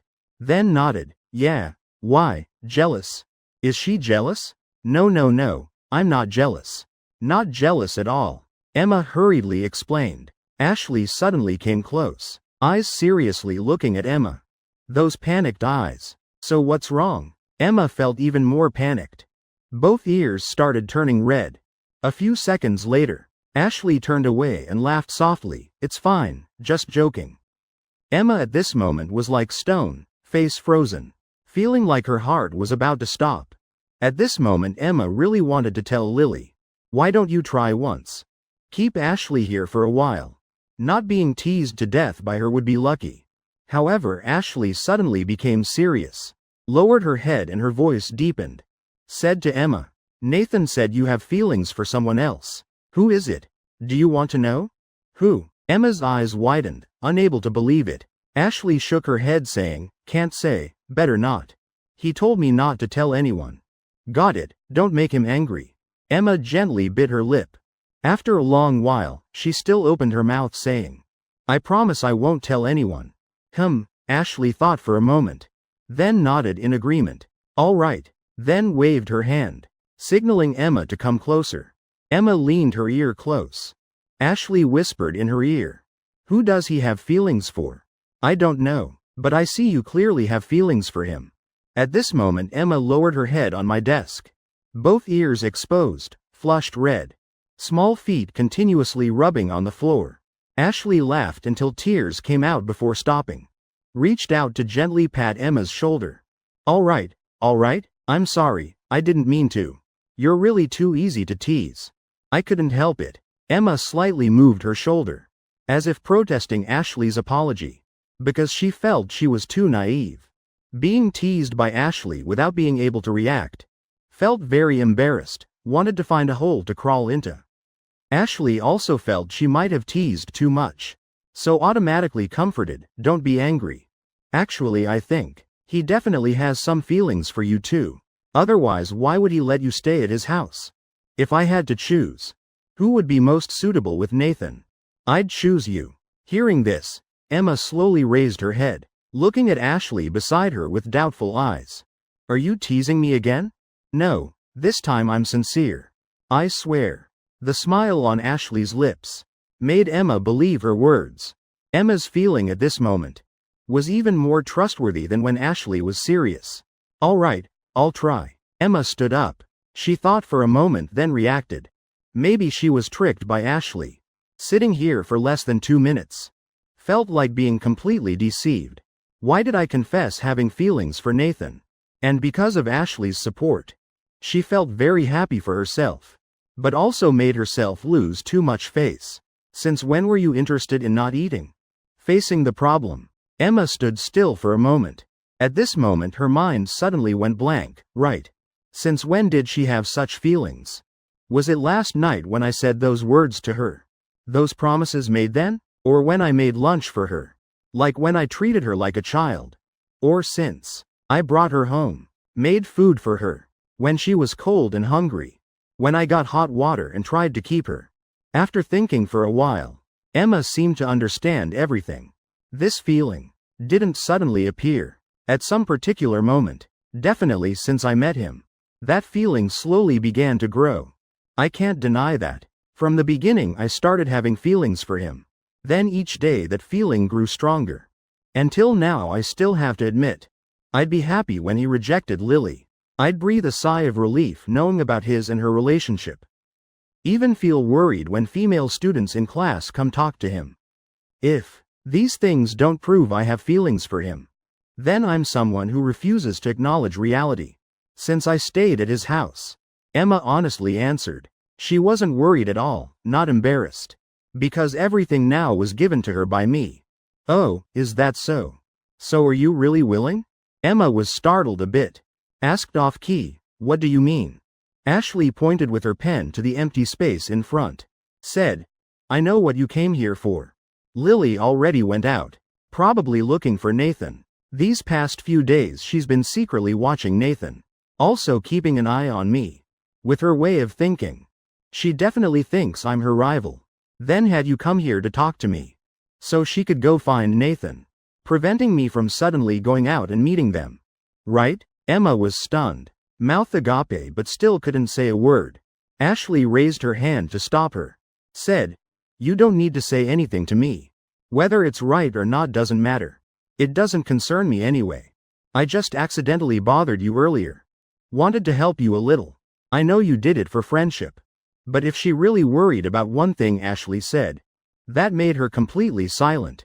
Her mind at this moment had no ability to control itself. Everything in her head was chaotic. Ashley saw Emma not responding. Shook her head and said, of course I don't understand love. If you're willing, consider I never said anything. Emma took a deep breath. Bit her lower lip tightly. Lowered her head and clenched her fists under the desk. The grip so strong her hands turned pale. Her heartbeat also gradually quickened. At this moment I was called back by Lily. Initially I didn't plan to pay attention. But she suddenly rushed over grabbing my sleeve. Pulling me to the stairs. Saying she wanted to talk. I didn't dare use force to shake her hand off. Afraid she'd fall. After all, with a girl I still couldn't bear to act so forcefully. Nathan, speak. I frowned. My voice somewhat annoyed. Though in this moment, Lily felt a bit scared and unfamiliar. But she remembered last night's dream. At this point couldn't back down anymore. She said, I know. Before I promised you many times I'd be with you. But broke my promise again and again. Now saying anything can't make up for the hurt I caused. But I still hope you can give me a chance. Can we still be friends like before? No. I'm serious. I don't need to explain anything more. I feel explaining anything is useless. After speaking, I turned to leave. But Lily clearly had no intention of letting this rare chance go. She stepped forward, reaching out to grab my arm. Then what should I do? Can you forgive me? I frowned, shaking my arm hard. Like this, I couldn't escape from Lily. The feeling of her clinging made me feel crazy. I thought to myself, why is Lily a girl? If she were a boy, I'd have used violence to solve this long ago. Now just hoping class would start quickly. So you were here. At this moment, the two suddenly heard a familiar voice. Turning around, I saw Ashley. Don't know when she arrived. Behind her was Emma too. Ashley said, I need to find you for something, come with me. Ashley almost ignored Lily. Didn't bother paying attention. She stepped up and pulled me away, only leaving Lily standing there stunned. Emma walked over, softly saying sorry. Sorry, I couldn't stop Ashley. I couldn't do anything else. At this moment I breathed a sigh of relief. Thanks Ashley, I said softly. However, Ashley glanced back and said, no need to thank me. I was just helping one person. I owe her. Around 4:30 p.m. Saturday, school ended. I was worried about being held back by someone again. So right after school ended, I hurriedly left the classroom. Emma finished packing her things. Seeing Lily's mood wasn't good. She didn't know how to comfort her. This afternoon's incident seemed to affect her greatly. Emma shifted her gaze, looking toward Ashley who was preparing to leave. Then, she slowly followed. When they left the classroom building, Emma immediately approached Ashley. Ashley said, thank you for this afternoon. At that time, she'd thought for a long time. Decided to ask Ashley for help. Ashley understood. She wanted to maintain her friendship with Lily. Didn't want Lily to contact me. So Ashley proposed she be the villain in this matter. After all, didn't Lily already see Ashley as a rival? So just let her continue thinking that. Then came this afternoon's scene. It's nothing, don't mention it, just compensating her. Given the current situation, helping her is the right thing to do. Emma now truly felt it was nothing. At least, right now she and Ashley could only be considered friends. The teasing matters. She didn't care anymore. Emma suddenly thought of something and asked, oh by the way, tomorrow's a day off, do you have anything to do? No, if staying home playing games counts as something then yes. Then, do you want to come to Nathan's house? Let's play together, the more the merrier, right? Ashley looked at Emma strangely. Her gaze, as if doubting whether what Emma said was real. After all, it's a rare day off. Shouldn't the two of you stay home alone together? Isn't the story about reviewing? I told him yesterday about balancing work and rest. He really agreed. Ashley nodded in response. Then I'll come tomorrow. Oh right. Emma thought of something else. She took out from her pocket the phone I'd given her. Can you add me as a friend? Yeah, sure. Ashley also took out her phone and we added each other as friends.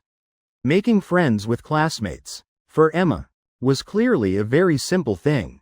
And normal thing. But now, when befriending Ashley, she felt very happy. Emma and Ashley walked together. What's going on? I don't understand. Why isn't Nathan walking with them? At this moment, behind Emma and Ashley, two people were following. One of them was Ryan. Today when he saw Emma sitting in my seat, Ryan felt something was off. This afternoon, after school, Ryan secretly followed.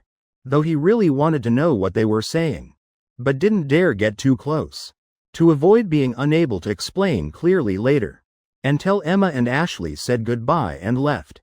Lucas patted Ryan's shoulder, said, all right, let's go home too. Go any further and we'll be in someone's living room. Let's follow one more time. I want to know where her house is. Lucas was so surprised he couldn't believe it. Are you sick? Following a female classmate home. What about political studies then? No, I just want to give her a gift. In class in front of everyone she definitely won't accept. I think leaving a gift at her door is more reasonable. Oh God, you're both sick and creepy. Finally Ryan saw Emma enter the 6th floor. Then pulled Lucas to turn back. Come with me to look at gifts. I want to surprise her tomorrow. Lucas had nothing to say. Sighed, as if he'd given up. In class, Lily was so worried that even packing up was slower. Madison walked over with her backpack. Surprised looking at Lily. What's wrong? Right now it feels like being kicked out. Lily suddenly raised her head, with a desperate face looking at Madison. Oh, Madison immediately covered her mouth, realizing she seemed to have said the right thing. Emma came home, saw homework already spread out on the desk. Seemed like I'd already started studying. Thinking about today's events, Emma's heart was now full of regret. She knew clearly, I didn't want any connection with Lily anymore. Yet she not only knew but said nothing. And supported Lily. If I discovered this, she'd definitely face the same result as Lily. What's wrong? I looked at Emma suspiciously. Standing at the door, not knowing what she was thinking. No, nothing, she'd already decided in her heart. Definitely wouldn't make such a mistake again. Though Lily was her friend. But considering importance, I was still more important in her heart. Emma hurriedly put her things down. Sat beside me saying, "Let me help you review." At this moment I had to admit, having Emma teach me was really a great idea. At least it gave me a ray of hope. After all, with my previous study progress, just not dropping ranks in this monthly exam would be lucky. Not to mention improving 50 ranks. I looked at Emma beside me. Suddenly thought of this afternoon's events. Emma came with Ashley. I only knew I was bothered by Lily. Which meant Emma also knew. Then I spoke. "You and Lily are good friends, right?" "Oh, yes." Emma was stunned. Then answered softly. She felt a bit uneasy inside, feeling like I already knew something. She was afraid I'd blame her. For a moment, all possibilities appeared in her mind. Maybe I'd kick her out, or from now on treat her as a stranger. Put her on the same level as Lily. After a while, I continued. "Consider this doing me a favor. Don't let her bother me anymore. She's a girl, I can't do anything. You have to persuade her. I'm begging you." Emma was a bit stunned. Silent for a few seconds before reacting. "You're begging me for help?" "That's right, girls should be handled by girls. Ashley isn't close with her. I can only trust you." Emma felt relieved inside. Also felt my trust. She nodded. Seriously said, "Don't worry.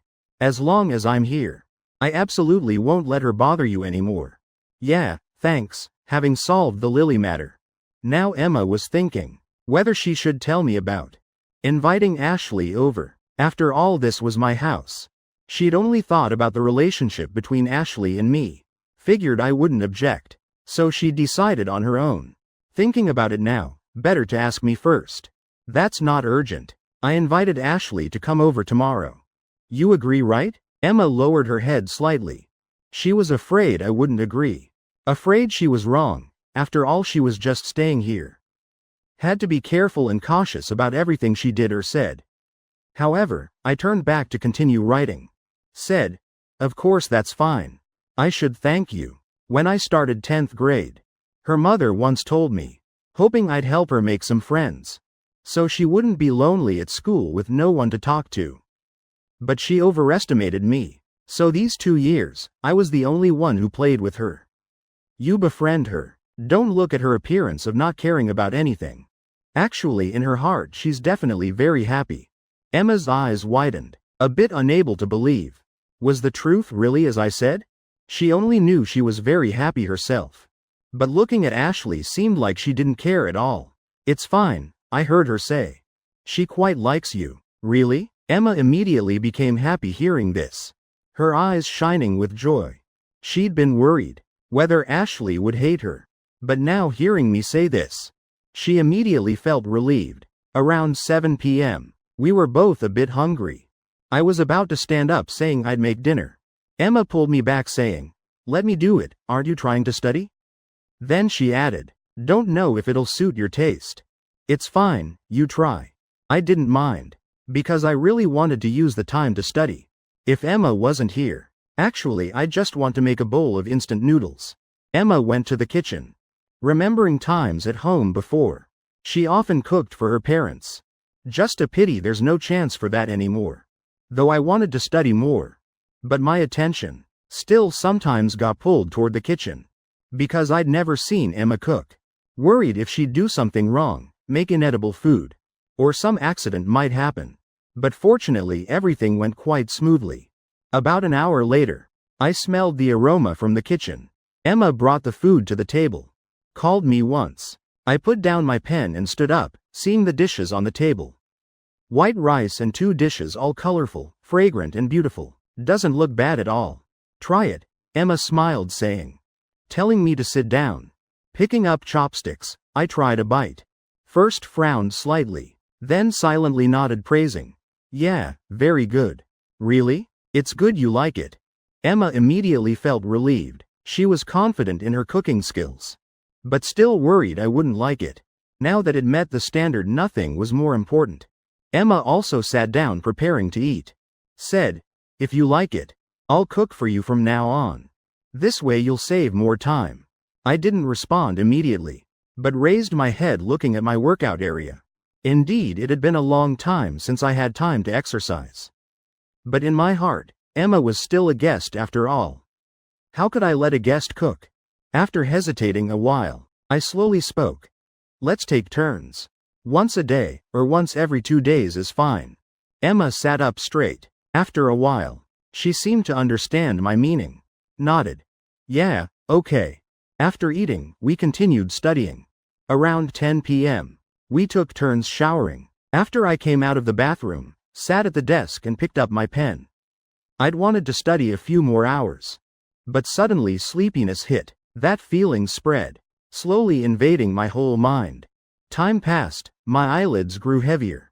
I knew this was because I hadn't slept enough all week. That's why my mind was exhausted. Also thinking tomorrow was a day off. Today school ended early too. I couldn't resist the drowsiness anymore. So I quickly stood up and went to the bedroom. I didn't even pull the blanket over myself. Just closed my eyes and fell fast asleep. At this moment, Emma was still showering in the bathroom. She didn't know I'd already gone to the bedroom. When she finished showering, put on pajamas and came out of the bathroom. She found no one outside. My seat was empty, the book on the desk still open. She was a bit surprised, not knowing where I'd gone. Emma walked into the bedroom, saw me lying on the bed, eyes closed, breathing steadily. She gently walked to the bedside, then pulled the blanket over me, saying, "Good night." Emma turned off the bedroom light, got in bed on the other side. Now, she wasn't worried like the first night anymore. Lying in bed felt like being at home. Felt very secure. But compared to my deep sleep, Emma wasn't sleepy at all right now. She started thinking about today's events. Could say today, for her, the most valuable thing was becoming friends with Ashley. Emma thought about what I'd said to her. Still couldn't quite believe it. The person who seemed hardest to approach in her impression. Was Ashley really happy to be friends with her? Emma took out her phone, opened Ashley's profile page, found like me, her profile was completely empty. If it was Lily, her profile page would definitely have lots of photos.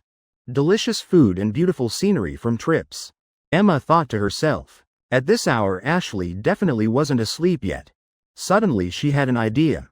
To message Ashley. She hesitated a bit. Felt just a simple greeting would be fine.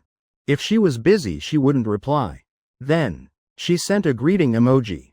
After sending turned off the phone. Feeling a bit expectant but also worried. Because Ashley was someone she couldn't figure out. She didn't know if she'd reply. How she'd reply. About 2 minutes later, Emma's phone rang. She hurriedly opened her phone. Found it was indeed Ashley's message. "What's up? At this hour shouldn't you be hugging Nathan sleeping? Why do you have time to message me?" Emma's eyes widened, unable to believe looking at the message on her phone. Immediately glanced behind. Good thing I hadn't woken up. If I saw this sentence, she'd definitely die without a burial place.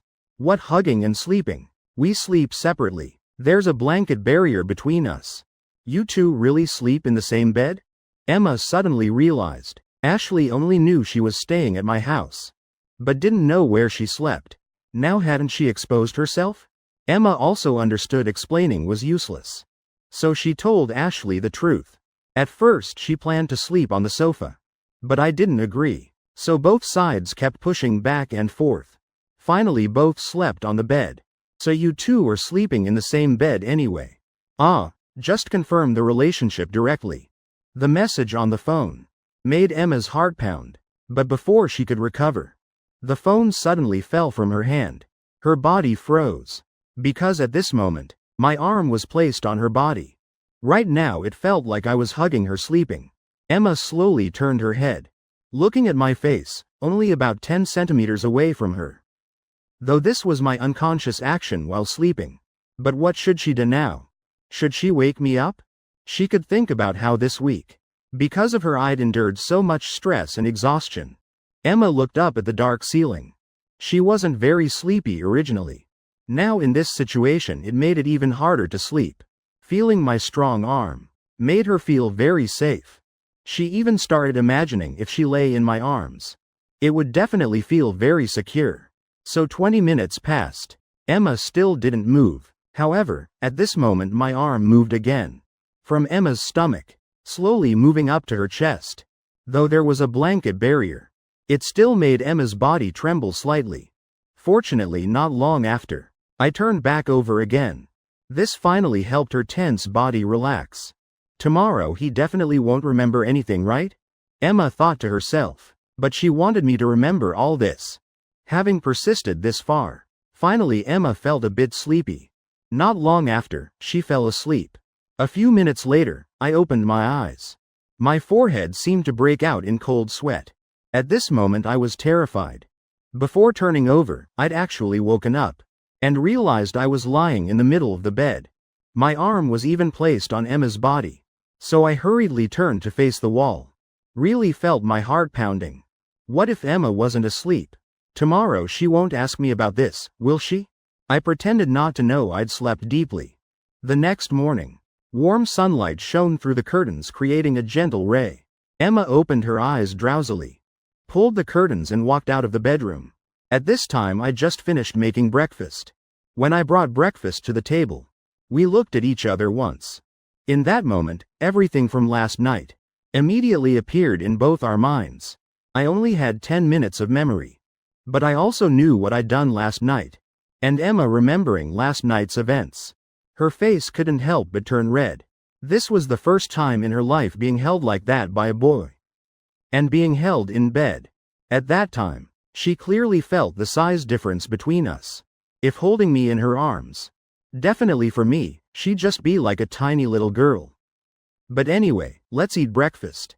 Not sure if it was from awkwardness. This was the first time I greeted Emma good morning.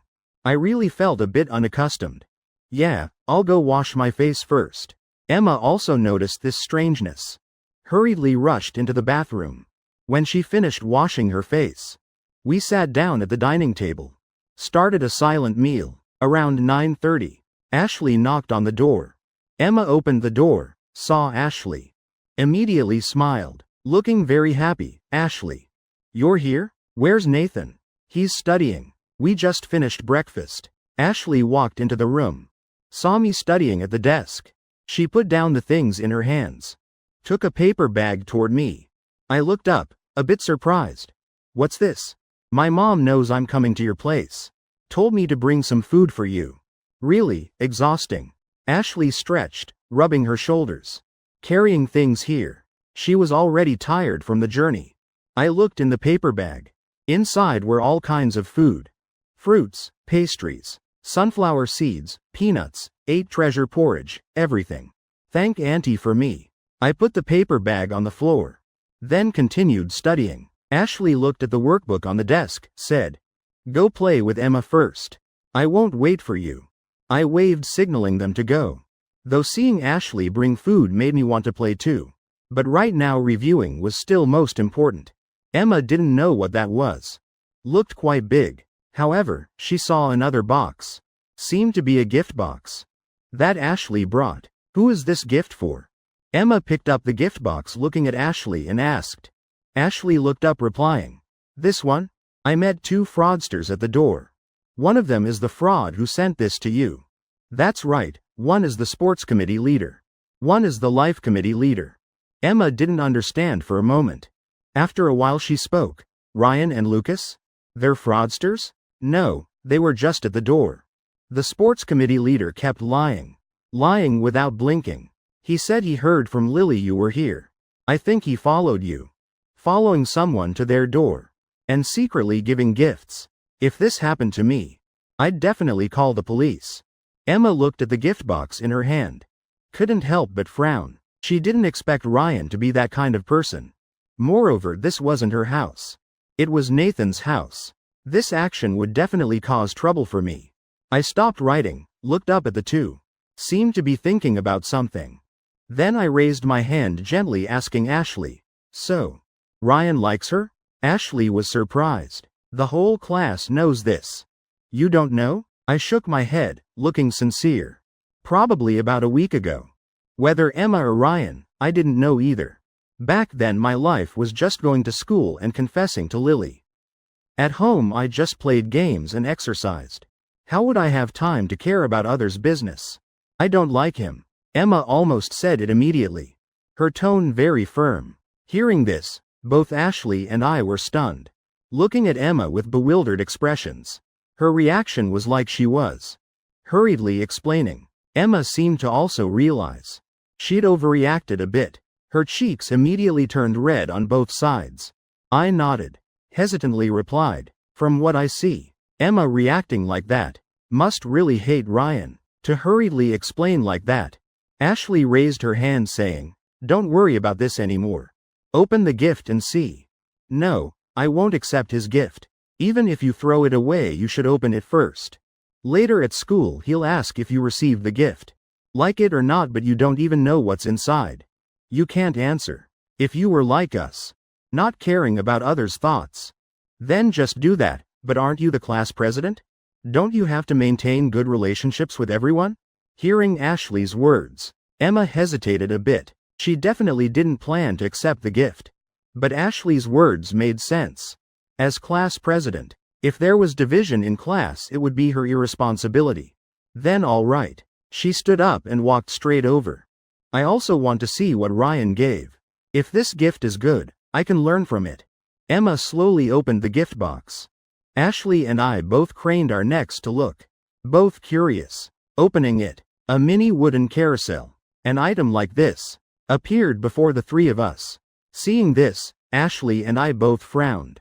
I couldn't help but ask, "What is this?" "Seems to be a music box." Emma took the item out, holding it in her hand. It was about palm-sized, made quite exquisitely. The colors were also very bright. "What kind of gift is this?" Emma frowned, her face full of confusion. Emma held the item in her hand, somehow felt a bit embarrassed, like holding something truly embarrassing. She'd seen me give Lily a whole box full of love letters and gifts. Thinking back now, it was just jealousy. But this gift, she felt truly embarrassed. "Open it and see, maybe there'll be something surprising." "I don't understand either." Following my way of thinking, there must be something interesting inside. Must be some surprise gift. Emma opened the music box. Gentle melodious music played. The carousel began slowly rotating. The colorful lights also lit up. However, the three of us just stood waiting about 2 minutes. But this object didn't change any further. My mouth opened slightly, pointing at that object. Asked softly, "Is this just a music box? Is it reasonable, hard to evaluate? Let me check what a music box means as a gift." Ashley also turned around, took out her phone, trying to act like she hadn't seen. I was also very confused, frowning. If this gift was for normal friends, or for classmates, that's fine. But giving it to someone you like is really too casual. Emma felt extremely helpless at this moment. If she'd known, she wouldn't have opened it. At this moment Emma lowered her head, found there was also a love letter in the gift box. But the content really made her unable to look directly. She'd seen the love letters I sent to Lily. This was far inferior. "All right, tomorrow at school just return it to him. Come here, play games with me." Ashley had now connected the PS5 to the TV in the living room. "Yeah, okay, but I'm not good at gaming." "It's fine, I'll teach you." In front of the TV screen, Ashley excitedly introduced to Emma, while I could only sit at the desk, trying to force myself to focus on studying. About an hour later, Emma walked over to me, asked softly, "Do you want to rest a bit, play games?" "Sure." I didn't hesitate for a second. Immediately threw the pen aside, feeling like there were springs under my butt. Immediately jumped up, rushing to the living room.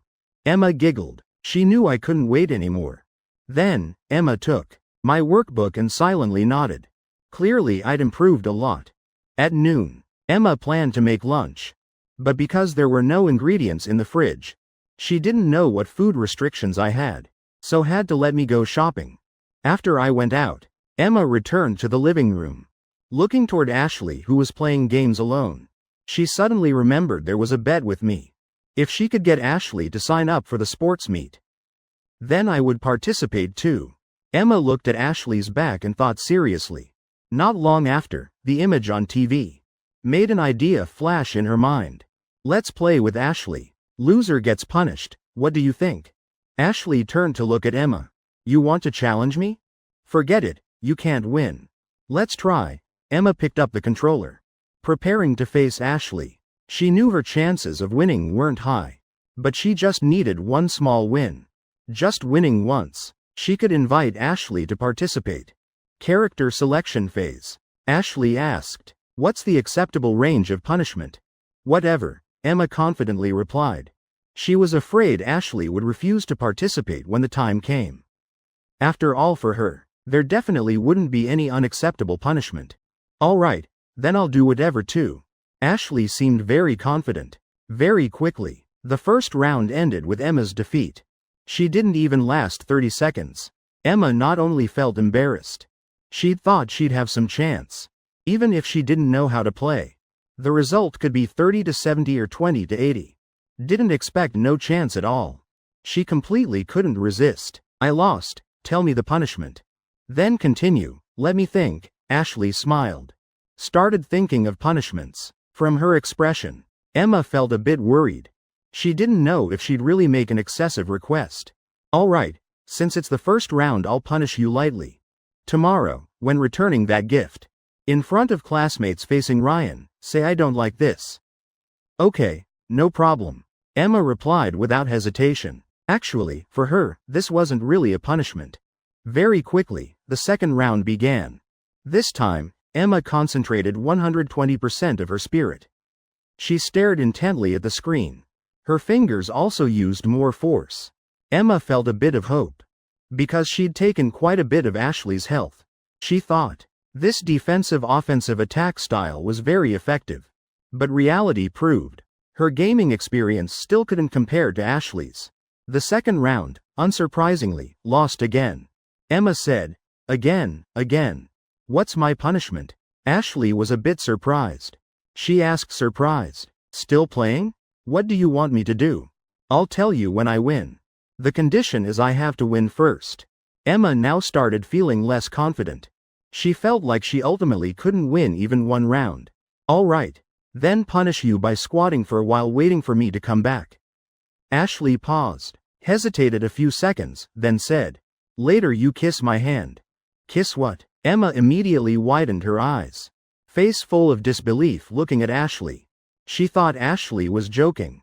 Ashley hurriedly added, "Just kissing the hand. After all, it's not kissing the face or lips. He'll really be angry. Then he'll definitely pinch my ear and scold me. He'll be angry. That's right, if not boyfriend and girlfriend. He really hates jokes like that. Feels it lacks respect for both sides."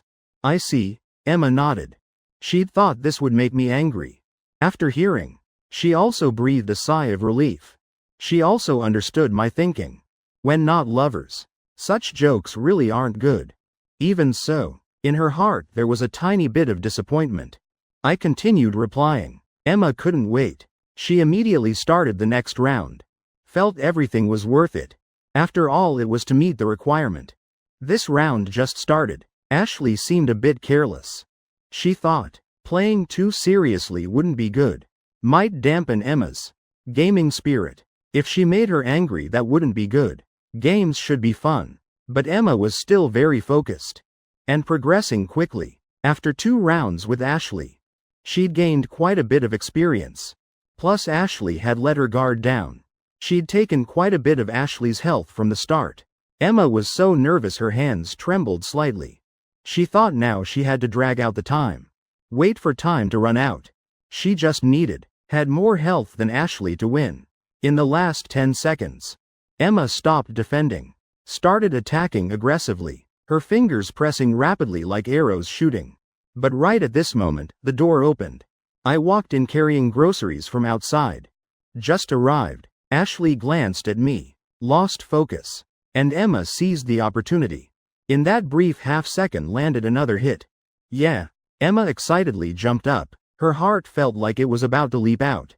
Because their health bars were almost indistinguishable who had more or less. But fortunately, she still received help from the goddess of luck. She won by a very small margin. I was stunned, not understanding what Emma was cheering about. Why was she suddenly so excited? Was she someone who really liked gaming? To be so happy about winning. Ashley leaned back on the sofa, head tilted back with a helpless expression. If she hadn't deliberately let her win at first, she definitely wouldn't have lost. The important thing was, she really didn't dare to beat Emma. But clearly she didn't understand Emma at all. Emma had already decided in her heart. Even if she kept losing, she wouldn't give up. She had to win at least one round. All right, tell me my punishment. Ashley, seeing Emma so happy. Her spirits weren't too bad either. This was what she thought was the meaning of gaming and punishments. I put the groceries on the table after hearing this, then walked toward them. Emma at this moment could finally say the plan she'd prepared for so long. Then sign up for the sports meet. Any number of events is fine. Ashley immediately opened her mouth in surprise, looking at Emma with disbelief. She was still wondering what Emma would say about this punishment. Unexpectedly, it was this. For her, this was truly a real punishment. Wait, I don't understand what you're doing. I stood to the side stunned. Just went out to buy groceries. Why? Did things seem to be developing wrongly? Then, Emma told me about the two of them playing games and deciding punishments. She lost the first 2 rounds and won this round. That was the punishment just given. When I heard Ashley lost, my face immediately filled with surprise. Staring at Ashley and saying loudly, Ashley, you lost again? Are you an idiot? What does this have to do with you? Ashley looked at me confused, asking, her face showing some displeasure, while I looked truly helpless at this moment. Using my hand to cover my forehead, I clearly knew why Emma made this request. Because of the letter secretly given to me. Emma was very happy now, looking at Ashley expectantly, asking, will you accept? She knew the 2 previous punishments Ashley hadn't taken seriously. Maybe Ashley thought it was just playing. The result was dropping such a heavy bomb. Even Ashley was surprised. Ashley glanced at her, muttering, if I'd known you'd play this big, my punishment should have been harder. It's fine. You can refuse too. Emma also felt a bit embarrassed. After all what others said, and what she said were completely different. She just wanted Ashley to participate, but also thinking from the class's perspective. She didn't want to make things difficult for Ashley and me. Ashley waved her hand. It's fine, I'll accept the punishment. After all, I already agreed. Some happy, some sad.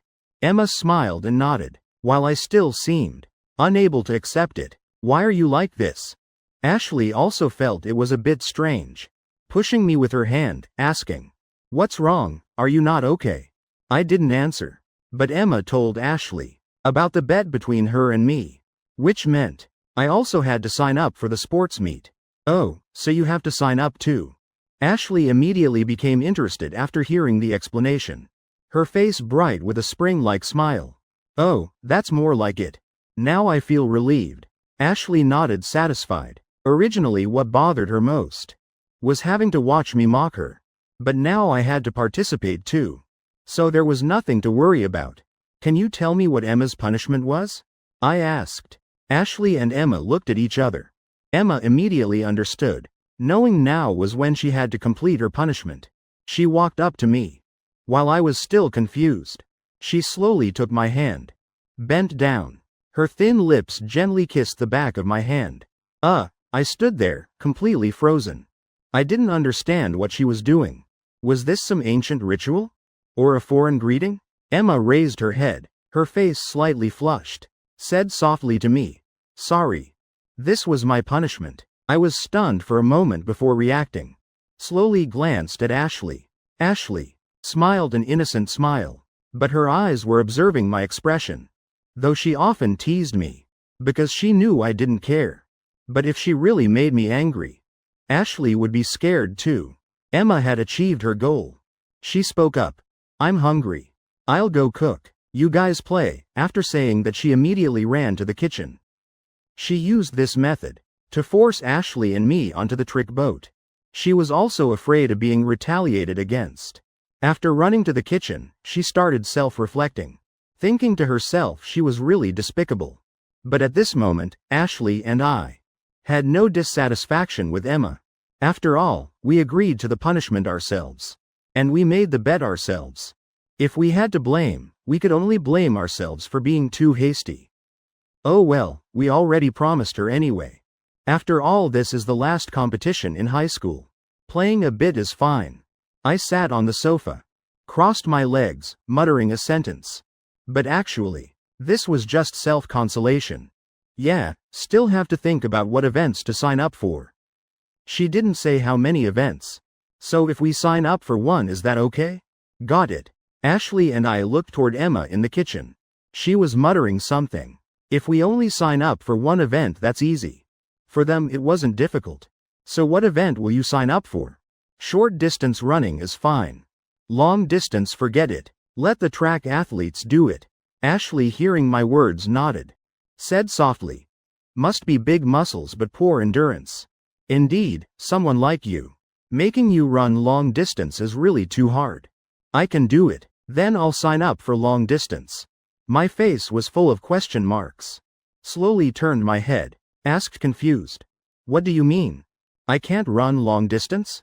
I'm telling you, I can run too. I often do cardio. Also train legs often. Not running long distance is to give the track athletes a chance to show off.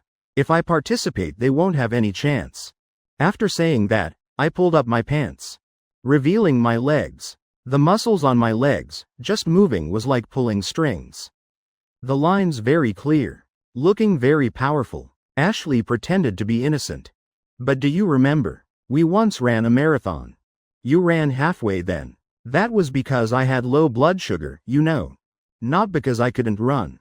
Ashley took out a lollipop, placed it in my palm, then smiled meaningfully. Oh, is that so?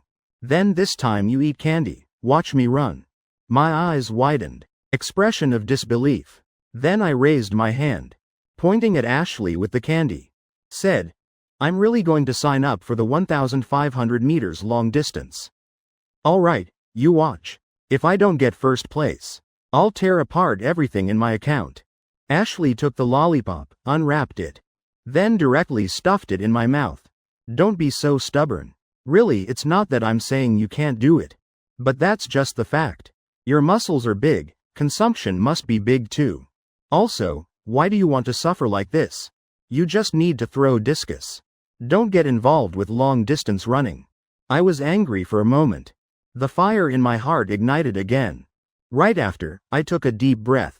Using a strange tone, slowly spoke. Me throwing discus can at least guarantee you in long distance. But I can't guarantee myself. If you lose, then don't cry. I can't explain to your mom. Hearing this, Ashley immediately changed expression. She crossed her arms, grumbling. Nathan, you only beat me once when we were kids. Do you need to be like this now? Then why do you keep challenging me? You clearly know you can't win but still won't admit it. But you won't accept losing. I reached out my hand, acting like I was the winner of this verbal battle. Very proud. Ashley immediately stood up from the sofa, staring at me. I frowned, lowered my voice saying, fine. Then I'll hold 2 gold medals. See what you'll say then. Just kidding, I'll hold 3. I stretched my hand. Besides signing up for sports events, I also have to perform at the opening ceremony. What will you perform? I've won many art awards since childhood. More than your gaming achievements. So you're really bragging. Emma was busy in the kitchen with the food, completely unaware of what was happening in the living room. When she brought the food out, calling us to eat, but discovered, Ashley and I were standing facing each other. Like 2 enemies confronting each other. Serious faces, sharp gazes. Hey, what are you guys doing? Emma thought Ashley and I were arguing. She hurriedly came over, standing between us. But didn't dare stand too close. After all, if these 2 really argued, she couldn't persuade me either. Suddenly turned to look at Emma. Said, Emma, men's group, sports meet. As long as times don't overlap. Sign up for as many events as you can. Me too. That's right, ask the school. If I can participate in men's competitions. I want to personally beat this person. To let him know that being good at basketball doesn't mean being good at all sports. You too. At this moment, Emma standing in the middle was also shocked. What's wrong with these 2? She'd wanted to use some tricks to get us to participate. was already quite satisfied, thinking each person would hold one. At least 2 gold medals.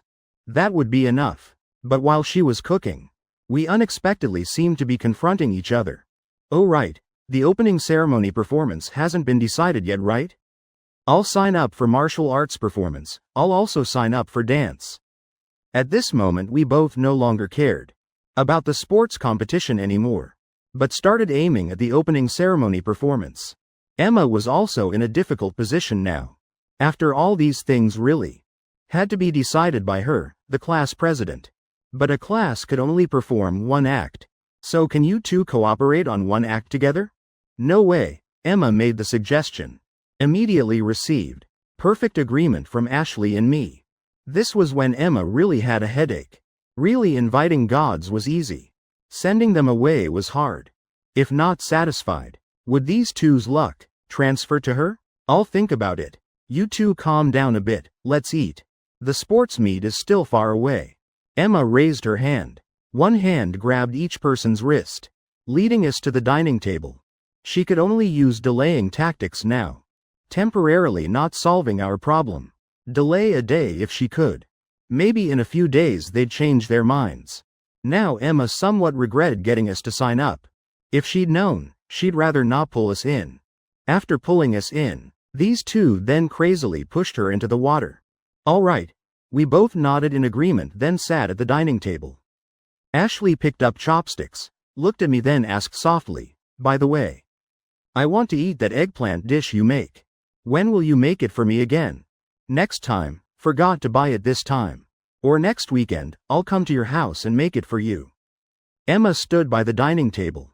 Seeing us two just made peace. Her face seemed frozen, standing still, not moving. She was still worried about what to do.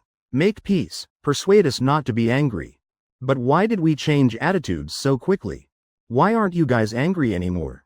Right, Ashley and I both looked up, looking at Emma, and said, we're just like that. One thing is one thing.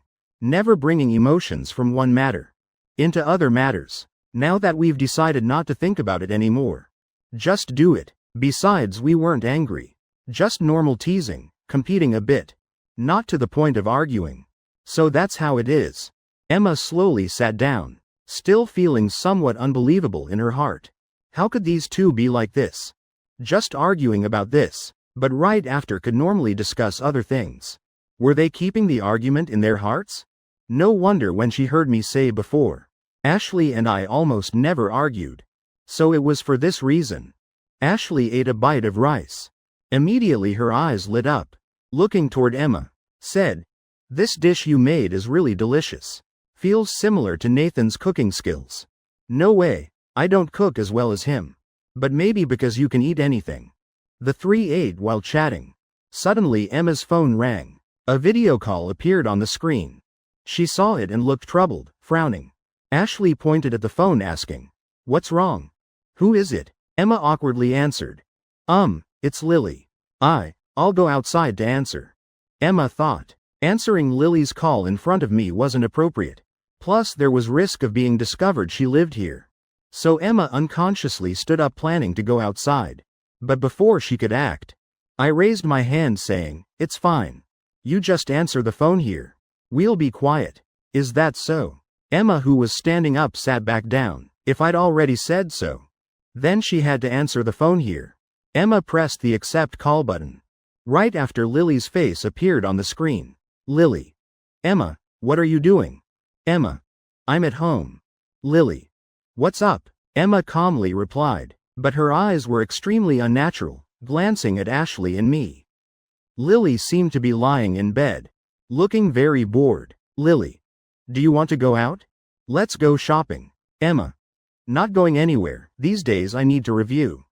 Monthly exam is coming, isn't it? Lily. Still have to review? So stressful. Emma. What do you expect us to do? Lily. That's right. What do you think Ashley wants to do? Nathan and I were still talking, but she pulled Nathan away without saying anything. Lily. Do you think she realized what I was trying to do? Emma. I don't know. Emma unconsciously looked toward Ashley, found she had no expression, still quietly eating. as if completely not caring what Lily said. Lily is really hateful. No wonder no one plays with her. She looks like a scheming woman. Emma. Hey, that's too much. Emma. I think she's quite good. Besides, talking bad about others behind their backs isn't good. I don't agree with your view of Ashley. Emma hurriedly moved the screen. She looked at Ashley with an embarrassed expression. Lily really had no filter. Ashley was right beside her. Ashley only paused slightly but didn't react much. Emma couldn't help but admire. Ashley could really control her emotions well. She truly didn't care about others' gossip. If it were me hearing myself talked about like that, I'd definitely cry immediately. Now I really regret taking this call in the room. Fine then, let's not talk about her. Let's talk about that matter. What do you think he wants to do? Is he playing games with me? I advise you not to chase after him anymore. You and he really aren't compatible. Mentioning me. Emma thought about me asking her for help. I just want to be with him. Quick, think of a way to help me. Lily lay on the bed starting to roll around, holding the phone, while texting Emma while acting spoiled. Emma was completely out of ideas. When someone pursued you for 2 years, you just needed to agree once. Now do you need to worry like this? You wait until they lose patience. Then try to fix things. Then ask him to think of a way. Now she's being fed by me. What way can she think of? But if it really doesn't work, then think about other people. Oh right, do you think this way is okay? Now he definitely thinks he's hot. Someone likes him, so he's being arrogant. So if I bring him down, wouldn't that work? What are you saying? Emma frowned. A bad feeling suddenly arose in her heart. I can spread rumors to ruin his reputation. That way no one will care about him anymore. When he becomes completely desperate, I'll appear. I guarantee. Then I'll be like an angel in his eyes. You're planning to spread rumors? You still want to ruin his reputation? What are you thinking? At this moment, Emma suddenly became serious. Even her face showed anger. What's wrong? After all, only you and I know. To be honest, now I can only trust you alone, Emma. I don't dare trust anyone else. Moreover, this plan is completely feasible. Nathan, though muscular, has a simple mind. Stupid, definitely won't know this is my plan. Lily, I really misjudged you. If you dare do that, we'll cut off our relationship. And I forbid you from badmouthing Nathan in front of me. Emma shouted angrily, then immediately hung up. She really couldn't stand Lily anymore. Lily was fine as a friend. But how could she be so shameless? If she treated others like that, Emma would just simply look down on her. Advise her, but if she did that to me, Emma absolutely couldn't tolerate it. She could even cut off the relationship. Never interact again. After calming down, Emma raised her head, looking at Ashley and me. Now we were truly angry. Lily's insults and criticisms in the call, as well as judgments, all entered Ashley's and my ears. Yet still claiming to be friends, we wouldn't put this anger on her head. However, the result was, both of us appeared very calm, both quietly eating, chewing each bite. Even our expressions didn't change. Only she shouted once, breathing heavily from anger. This was when I put down my bowl, went to the kitchen and came back. In my hand was a cup of warm water, placed in front of Emma, telling her to drink water to ease her anger. No need to be angry with such people, not worth it. All right. Emma used both hands to lift the cup, though only taking a small sip. But the anger in her heart reduced by half.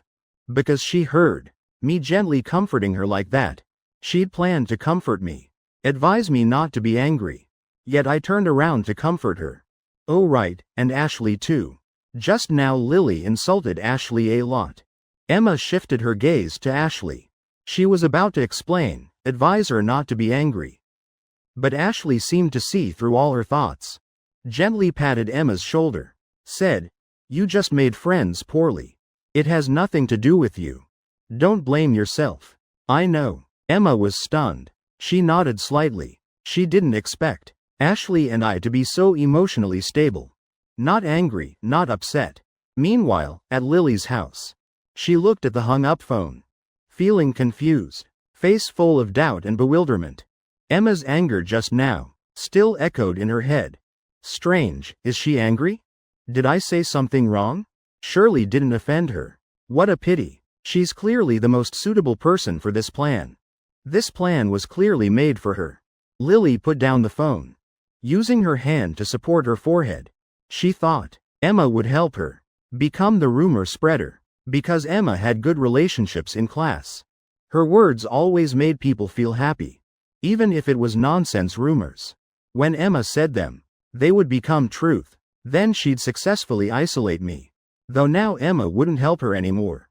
But she didn't plan to give up this plan. Lily thought for a long while. Finally she thought of someone in the boys' group. Who might be the most suitable person? Ryan, this afternoon at 4 o'clock. Just stood at the door saying goodbye to Emma and me. Goodbye. See you at school tomorrow. Emma thought about being able to continue playing with Ashley tomorrow. She was happy and expectant. Ashley left. I returned to my study desk, preparing to continue studying. But I suddenly looked at my exercise equipment, feeling like something was missing in my heart. Today had quite free time. Studied and played. I hadn't exercised for almost a week. Muscles would weaken without training. I even felt I was starting to lose muscle. Ha ha ha, let's exercise a bit then. Emma brought out washed fruits from the kitchen, planning to guide my studying, but saw me standing in the exercise equipment area, warming up. Emma's eyes widened, immediately interested. Then she sat down quietly watching me exercise. And every time I pushed up, my solid muscles made Emma's heart pound. After exercising all body parts, I went to shower, while Emma went to the exercise area, put the equipment back in place. Seeing the floor covered in my sweat, Emma really admired me. Under such heavy academic pressure, still able to diligently exercise. This physique was what I deserved. After cleaning up, Emma looked at the other equipment. Exercise bike, treadmill. These she could also use. She was thinking whether she should exercise her body a bit. Wonder what kind of girl Nathan likes. Does he like the athletic type? Or the artistic type? Emma stepped on the treadmill. She tried to find some advantages in Lily that could attract me, but seemed to find nothing. Strange, why did I pursue her for 2 whole years? Maybe because Lily appeared too early. At that young age, I met Lily. Liking her was unavoidable. Pursuing for 2 years proved I was very faithful. If not for Lily's attitude, normal people would have given up long ago. At this time I finished showering and came out. Saw Emma standing on the treadmill in a daze. I asked confused, "What's wrong? You want to exercise too?" "Just want to try." Emma hurriedly stepped down from the treadmill. She was embarrassed to exercise in front of me. After all, with her exercise intensity, to me, it was like playing around. Like a first-timer at the gym. In front of an expert not daring to exercise. Afraid of being laughed at. Try it, but you should choose lighter weight. Too heavy might cause injury. I walked over starting to remove weight plates. Finally leaving just one small piece. About 5 kilograms. Should be fine now. You try. I don't know this. Emma was a bit awkward. She didn't mind the weight. But mainly she didn't know how to exercise. Though the movements I did looked simple. But she knew if she did them they definitely wouldn't be standard. If gym form isn't standard, consequences are serious. I'll teach you. First pick it up. Yeah, good. Emma picked up the weight. This time the weight was indeed very light. And I went to stand behind Emma, reaching out to gently hold her hands. Emma couldn't help but let out a soft sound. Her body clearly trembled slightly. From behind she could clearly feel my solid body pressed close. The strength even let her feel my heartbeat. She felt especially safe in this moment.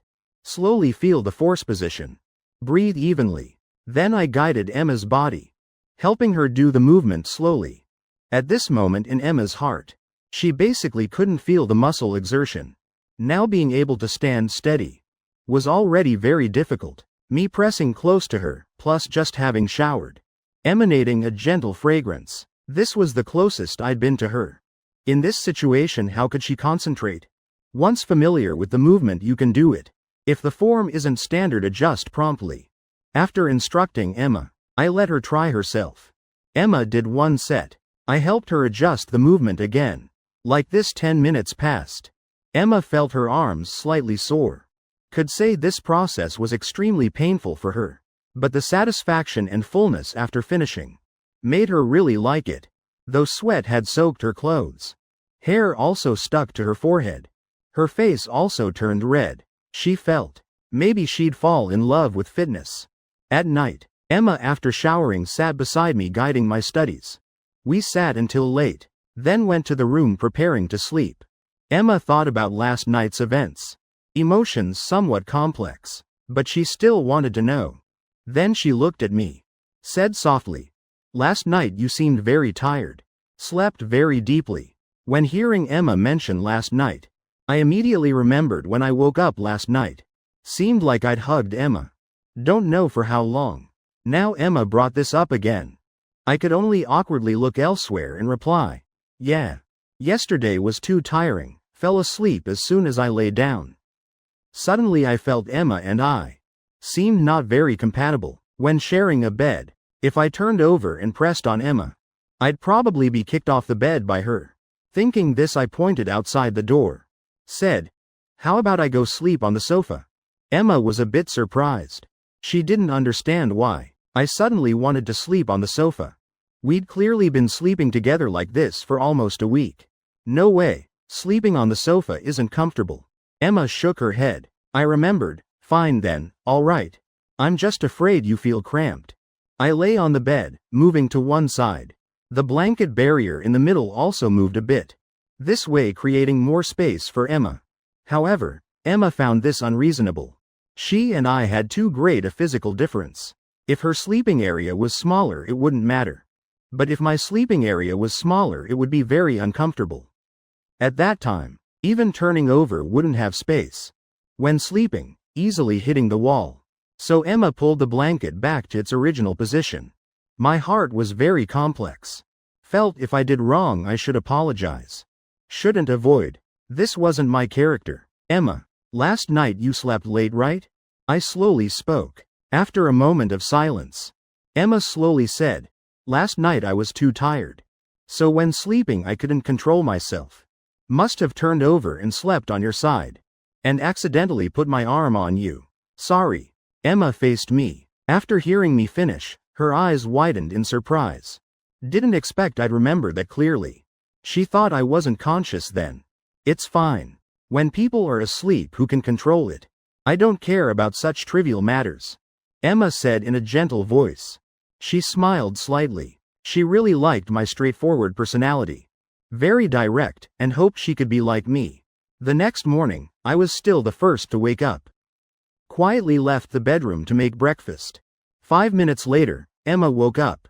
She opened her eyes, rubbing them, planning to stretch and sit up. But the soreness in her arms and body made her quickly wake up completely.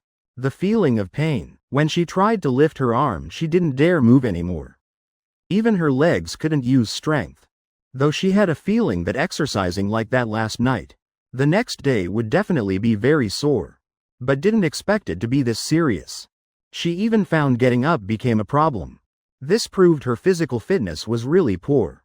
She struggled to get up from bed, then continued to endure the pain and fold the blanket. I was sitting eating breakfast when I saw Emma come out of the room. When I was about to say good morning, but saw her walking with difficulty, I immediately understood her condition. Remembering when I first started exercising. Back then it was so difficult that even dressing and going to the bathroom was hard. Let alone going up and down stairs. "Are you okay?" "Just a little." Emma showed a slightly bitter expression. "Don't make that funny face." Now she could only lean on the wall to walk slowly. Just walking a bit fast would make her muscles hurt a lot. Everyone's like this when they start exercising. Muscles need to adapt to your exercise intensity. Just persist. I was a bit worried Emma would give up gym. Though whether she exercised or not didn't affect me. But I still hoped Emma could share the same hobby with me. I'll try hard. Emma also had no intention of giving up. She thought if she gave up, she'd have to endure this pain again when returning to exercise. So she had no thought of quitting anymore. After washing up and eating breakfast, she packed her things, preparing to go to school with me. She put the gift Ryan gave her in her bag, planning to give it to him tomorrow at school. and also had to follow the punishment Ashley set for her. This was completely not difficult for her. Just expressing her true thoughts. She should have done this long ago. But before, she always had a somewhat weak personality. So she always pretended not to know, not understand. Now she decided to change herself. This was the first step. Emma was about to put on her backpack. But the muscle soreness made her unable to do such a small thing. And right at this moment, I suddenly reached out straight, pulling Emma's backpack toward me. I'll carry it for you. It's fine, I can carry it myself. Don't force yourself. I know how much pain you're in. Taking Emma's backpack, I headed straight for the door, completely not giving Emma a chance to object. Seeing this, the corner of Emma's mouth slightly curved into an arc. Then, leaning on the wall, she slowly walked outside. On the way to school, I didn't walk fast either, always walking beside Emma. When we walked through the hallway, we met Ashley, who had just arrived at school. But Ashley only saw Emma. Her condition was a bit unusual. I was carrying her backpack for her. Now her walking was like she couldn't lift her feet. Still had to lean on the wall. What's wrong with you? Ashley came to Emma's side, asking curiously. Emma looked up at me, said softly, "Exercised a bit last night. That's why I'm like this today." Ashley silently adjusted her posture, then suddenly widened her eyes, looking at Emma and me with a surprised expression. An image suddenly appeared in her mind. It was a scene of very intense hormone explosion. You guys, you two aren't seriously exercising? Ashley's words were cut off before she could finish. Seemed like I'd already guessed what Ashley wanted to say. The image in Ashley's mind immediately dissipated. She pointed at me, looking at Emma, asked, "Did you let him train you?" His training intensity I've tried once, then hurt for 3 whole days. Compared to him, even demons fall short. Emma answered a bit embarrassedly. At the same time, extremely shocked by what Ashley just said. Though Ashley said she also hurt for 3 days. But she'd trained with me before. To persist with such training intensity. If it were her, she'd probably have to call 911. Ashley shook her head, saying, "If you want to exercise, I can train you. Definitely more effective than having no one guide you." She completely doesn't understand how girls exercise. Saying it's for you is fine. Why step on me too? I glanced at her, then entered the classroom first. But when I entered the classroom, immediately several pairs of eyes followed me. I didn't pay attention to those gazes. Put Emma's backpack at her seat, then returned to my own seat. Among the eyes watching me, the most unfriendly was Ryan. He saw me carrying Emma's backpack in. His heart tightened, then saw Emma and Ashley talking, still saying something. After a while, Lily entered the classroom. She immediately looked toward Emma sitting there. Yesterday, she thought carefully, felt she should apologize to Emma. Emma, after all, was the class president. Would definitely think about class unity. Asking her to do this was indeed too much. She still cherished Emma, this good friend. A year and a half of friendship. She'd considered her the only close friend. Lily rushed straight to Emma's side, reaching out to gently pat Emma's arm. "Hey, Emma, good morning." Emma's eyes widened, taking a deep breath, then turned, frowning at Lily. Lily was immediately stunned. She thought she just had a small conflict with Emma. But her reaction seemed much angrier than she'd imagined. "I just patted lightly. Why was it like hitting her hard? Was this expression going to eat me? Emma, are you still angry at me?" Lily looked at Emma's expression. She was really a bit scared. Though she'd known Emma for a long time, this was still the first time seeing her like this. Emma lowered her head, silent for a long while. Then slowly spoke. "Lily, from now on we're just classmates." Lily's mouth fell open, unable to close. She didn't expect things to be this serious. Emma, as class president, really valued class unity this much? She just said a few bad things about Ashley. Then said a few more like it's no big deal, don't mind too much. But now wanted to cut ties with her. Impossible, just talking. Didn't do anything serious, not even giving me a chance to correct myself? No, Emma, I know I was wrong. I swear I won't say it again. And won't do anything either. Can you not be like this? Aren't we very good friends? Lily's tone softened. She really didn't want to lose Emma as a friend. Before, their relationship was very good. Nothing they didn't talk about. But since Emma hadn't come to school these past few days, it felt like she'd become a different person. Now even wanting to cut ties with her. She'd never thought about these things. Hearing Lily say this, Emma also felt her humble attitude. Even for a moment Emma softened. But she still couldn't forgive Lily's words yesterday. So she didn't reply. Just chose to lower her head in silence. Lily, seeing she didn't respond, seemed a bit anxious. Immediately reached out to grab Emma's shoulder. Urgently said, "Really, Emma, trust me." Emma, being grabbed by the shoulder, raised her head again. Her eyes looked at Lily full of warning. Lily was immediately scared into pulling her hand back. At this moment, Ryan, who'd been observing, couldn't sit still. He saw Lily seemed to have conflict with Emma and was getting physical with her. Knew this was a good opportunity to act. Immediately stood up, walking toward Lily. "Lily, if you want to talk, then talk. Why get physical? Don't you see Emma is very uncomfortable?" Ryan stood in front of Emma, posing like a hero saving a beauty. He felt he was really cool right now. In Emma's eyes, his image would definitely stand out. He deliberately spoke loudly, just wanting the whole class to see, to feel the moment he protected Emma. At that time, there'd definitely be rumors in class about him and Emma. They might even become a couple. Then wouldn't getting together be very natural? Ryan's actions made both Emma and Lily stunned. The whole class was also stunned. Lucas even covered his face with his hand. He felt the scene was too embarrassing. After watching, he'd definitely get goosebumps. While Ashley and I just sat in place, watching this scene. With vague expressions, Ashley quietly asked me, "What's going on? Is this filming a romance? Should we help Emma? She can probably handle it herself. No need to get angry yet." Turning to look at Emma, saw Emma seemed to be looking for something in her bag. Ryan worried inside. "Emma, what are you looking for? Look at me. I'm saying this in front of the whole class. Aren't you moved?" Right at that moment, Emma spoke up. Ryan immediately turned to look at Emma. "What is it?" Ryan smiled brightly, but when he saw what was in Emma's hand, the smile immediately died, because in her hand seemed to be the gift he'd given her yesterday.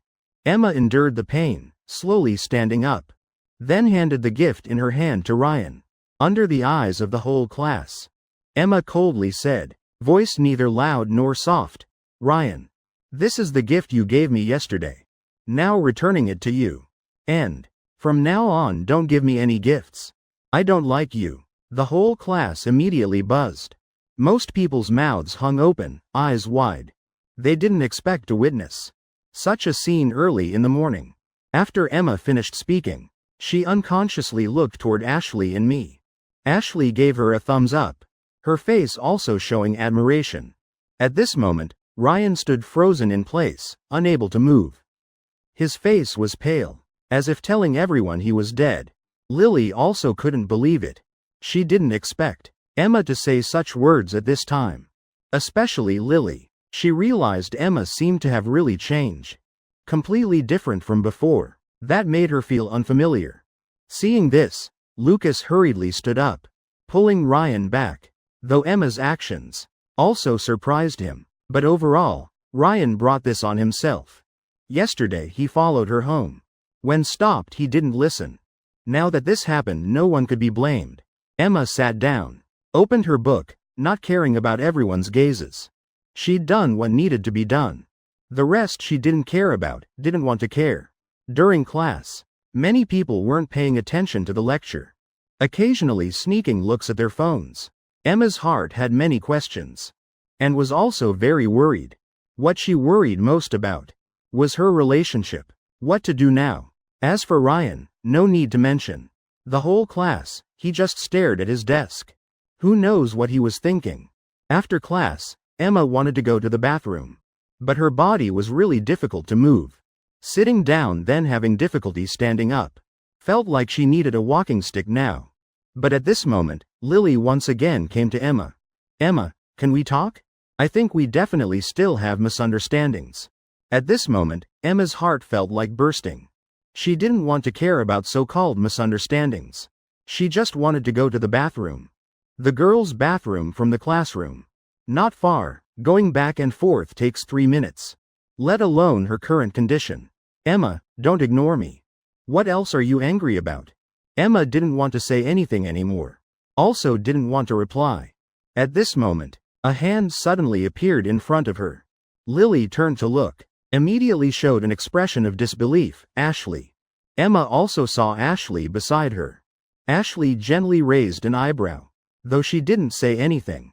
But Emma immediately understood. She smiled, hurriedly reached out to take Ashley's hand. Then Ashley pulled her up, leading her away from Lily's sight. Lily still watched, until she couldn't see them anymore. Madison came near Lily, asking, "What's going on?" "I just saw Emma and Ashley going out together." "When did these two become a couple?"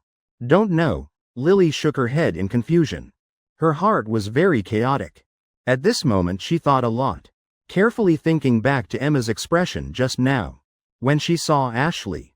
Like how she used to look when seeing me. There was an emptiness in her heart. Suddenly she seemed to understand everything. Why Emma suddenly changed. Why she was angry at her. Why she wanted to cut ties with me. It must be related to Ashley. Ashley must have influenced her. Throughout 2 years of friendship, they almost never argued, because Emma was very gentle and lovable. Whatever mistakes she made, Emma wouldn't pursue, wouldn't blame. But now everything had changed. The most suspicious thing was, Emma recently had Ashley by her side. So Ashley must be the one causing all this. Lily clenched her fists. Face cold. Ashley snatched Ryan's disc from beside him. "You still want to win Emma over?" After class, Ryan stood in front of the men's bathroom sink. His face extremely terrible. Then immediately, he threw the music box gift in his hand hard onto the ground. Staring at the broken pieces on the floor, he suddenly remembered. This gift, Ashley had helped bring in for them. At lunchtime, Emma took her lunchbox, came to Ashley and me, sat at the table in front of Ashley, sharing a table with her. Now she no longer cared what others thought, because Ashley had said they could hang out together from now on. So Emma felt free to find Ashley. Also convenient to be closer to me, because I'd never said we could hang out together at school. So Emma worried about bothering me, causing trouble, so she didn't talk to me publicly. Otherwise, with her current personality, she definitely would have treated me like at home already. Ryan saw Emma eating with her. Quietly said, "You really dare to interact with me? I've warned you. I have a bad reputation. Some people might still hate me. If it affects you later, don't blame me." Hearing this, Emma smiled lightly. "It's fine. When that time comes, I'll firmly stand by your side. Support you guys." Ashley frowned slightly, then silently lowered her head without saying anything. Emma was a bit surprised. She didn't know what Ashley was doing. Had she said something wrong? I looked at Ashley, face calm, as if seeing through Ashley's thoughts. After a moment, I sighed lightly, said softly, "That's good. Now she can be at ease too." Ashley raised her head looking at me, then said, "You're guessing my thoughts. Not happy? At this point, still calling me brother? Your mood really isn't hard to guess." Emma, hearing our conversation, felt like falling into a maze. Like everything we said was encoded. She couldn't understand, but she also knew this definitely was our understanding. Don't know when she could also have this understanding with us. 3 people eating together, chatting, attracting many people's attention, but most just looked curiously. Only one pair of eyes never stopped following us, eyes full of hatred, anger and unwillingness. That person was Lily. At this moment she looked at Ashley, like there was deep enmity in her heart. She'd determined Ashley was deliberately destroying the relationship between her and Emma, though she hadn't figured out why Ashley would do this. But she was certain Ashley wasn't a good person. "All right, stop it. Don't look anymore. They don't notice you. You shouldn't notice them either. Aren't I still here with you?" Madison reached out, gently turning Lily's face back to look at her. About Emma abandoning them, Madison actually didn't have much reaction. Before, she and Emma were just normal friends. Not a deep relationship. It was thanks to Lily. The two played together. Now Emma didn't play with her anymore. She felt it was fine. Lily shook her head saying, "No. Emma is just being seduced. I have to save her. Ashley definitely has some conspiracy. So Ashley must be the one causing all this. Is that really true? The class president is so smart yet still gets fooled? She must have something holding over Emma. That's right, that's it. You're right. Emma must be being forced by Ashley, threatening her every time." In Lily's mind, she'd imagined the scene of Ashley threatening Emma, though she still didn't know Ashley's purpose. But she felt Ashley was exactly the type to do such things. At this moment Lily heard a call. Very soft sound. She looked up toward where the sound came from. Discovered it was Ryan, standing at the classroom door calling her. Seeing Ryan, Lily couldn't help but frown. She remembered this morning's incident. Ryan had stood up to protect Emma, not polite to her. Until now, she still hadn't received an apology. She had no intention of doing anything to Emma. But Ryan acted high and mighty, without distinguishing right from wrong. Just criticized her, making her feel very uncomfortable. "Oh, come out for a moment. I have something to tell you." Ryan seemed not to notice Lily's expression, just waving at her, but didn't dare enter the classroom. Afraid of being seen by Emma and Ashley, Lily helplessly sighed. She thought maybe Ryan wanted to apologize to her. So she stood up, slowly walked out of class, still maintaining a cold expression. Before Ryan apologized, she wouldn't act happy. When Lily left the classroom, Ryan immediately reached out trying to pull her, wanting to take her somewhere without people. Because what he wanted to say couldn't let others hear. Lily, seeing this, quickly avoided Ryan's hand and asked, "Ryan, what do you want to do? Are you being a hooligan? I'll report to the teacher. Try me if you don't believe it. I have something to tell you, not convenient for others to hear. So I want to take you somewhere quiet." Am I misunderstanding something? Aren't you being a hooligan? Lily widened her eyes, staring at Ryan. Looking carefully, maybe he misunderstood me. Ryan suddenly, like he couldn't say anything. His mind was really chaotic. Already very anxious, now even more panicked. Couldn't say a word. "Fine, say whatever you want. But there's one condition. You definitely have something important to tell me, right?" Lily glanced at him and said, "About this morning." Lily looked at him, sighed. "You don't need to worry, I'm fine." Ryan nodded, hurriedly said, Got it. This morning I was too hasty. Didn't understand the situation and caused trouble for you, sorry. I apologize to you." "That's better." Lily felt her expression relax much more. She'd reminded him this much. If Ryan still didn't understand, then he didn't need to continue talking. "All right, say what you want to say.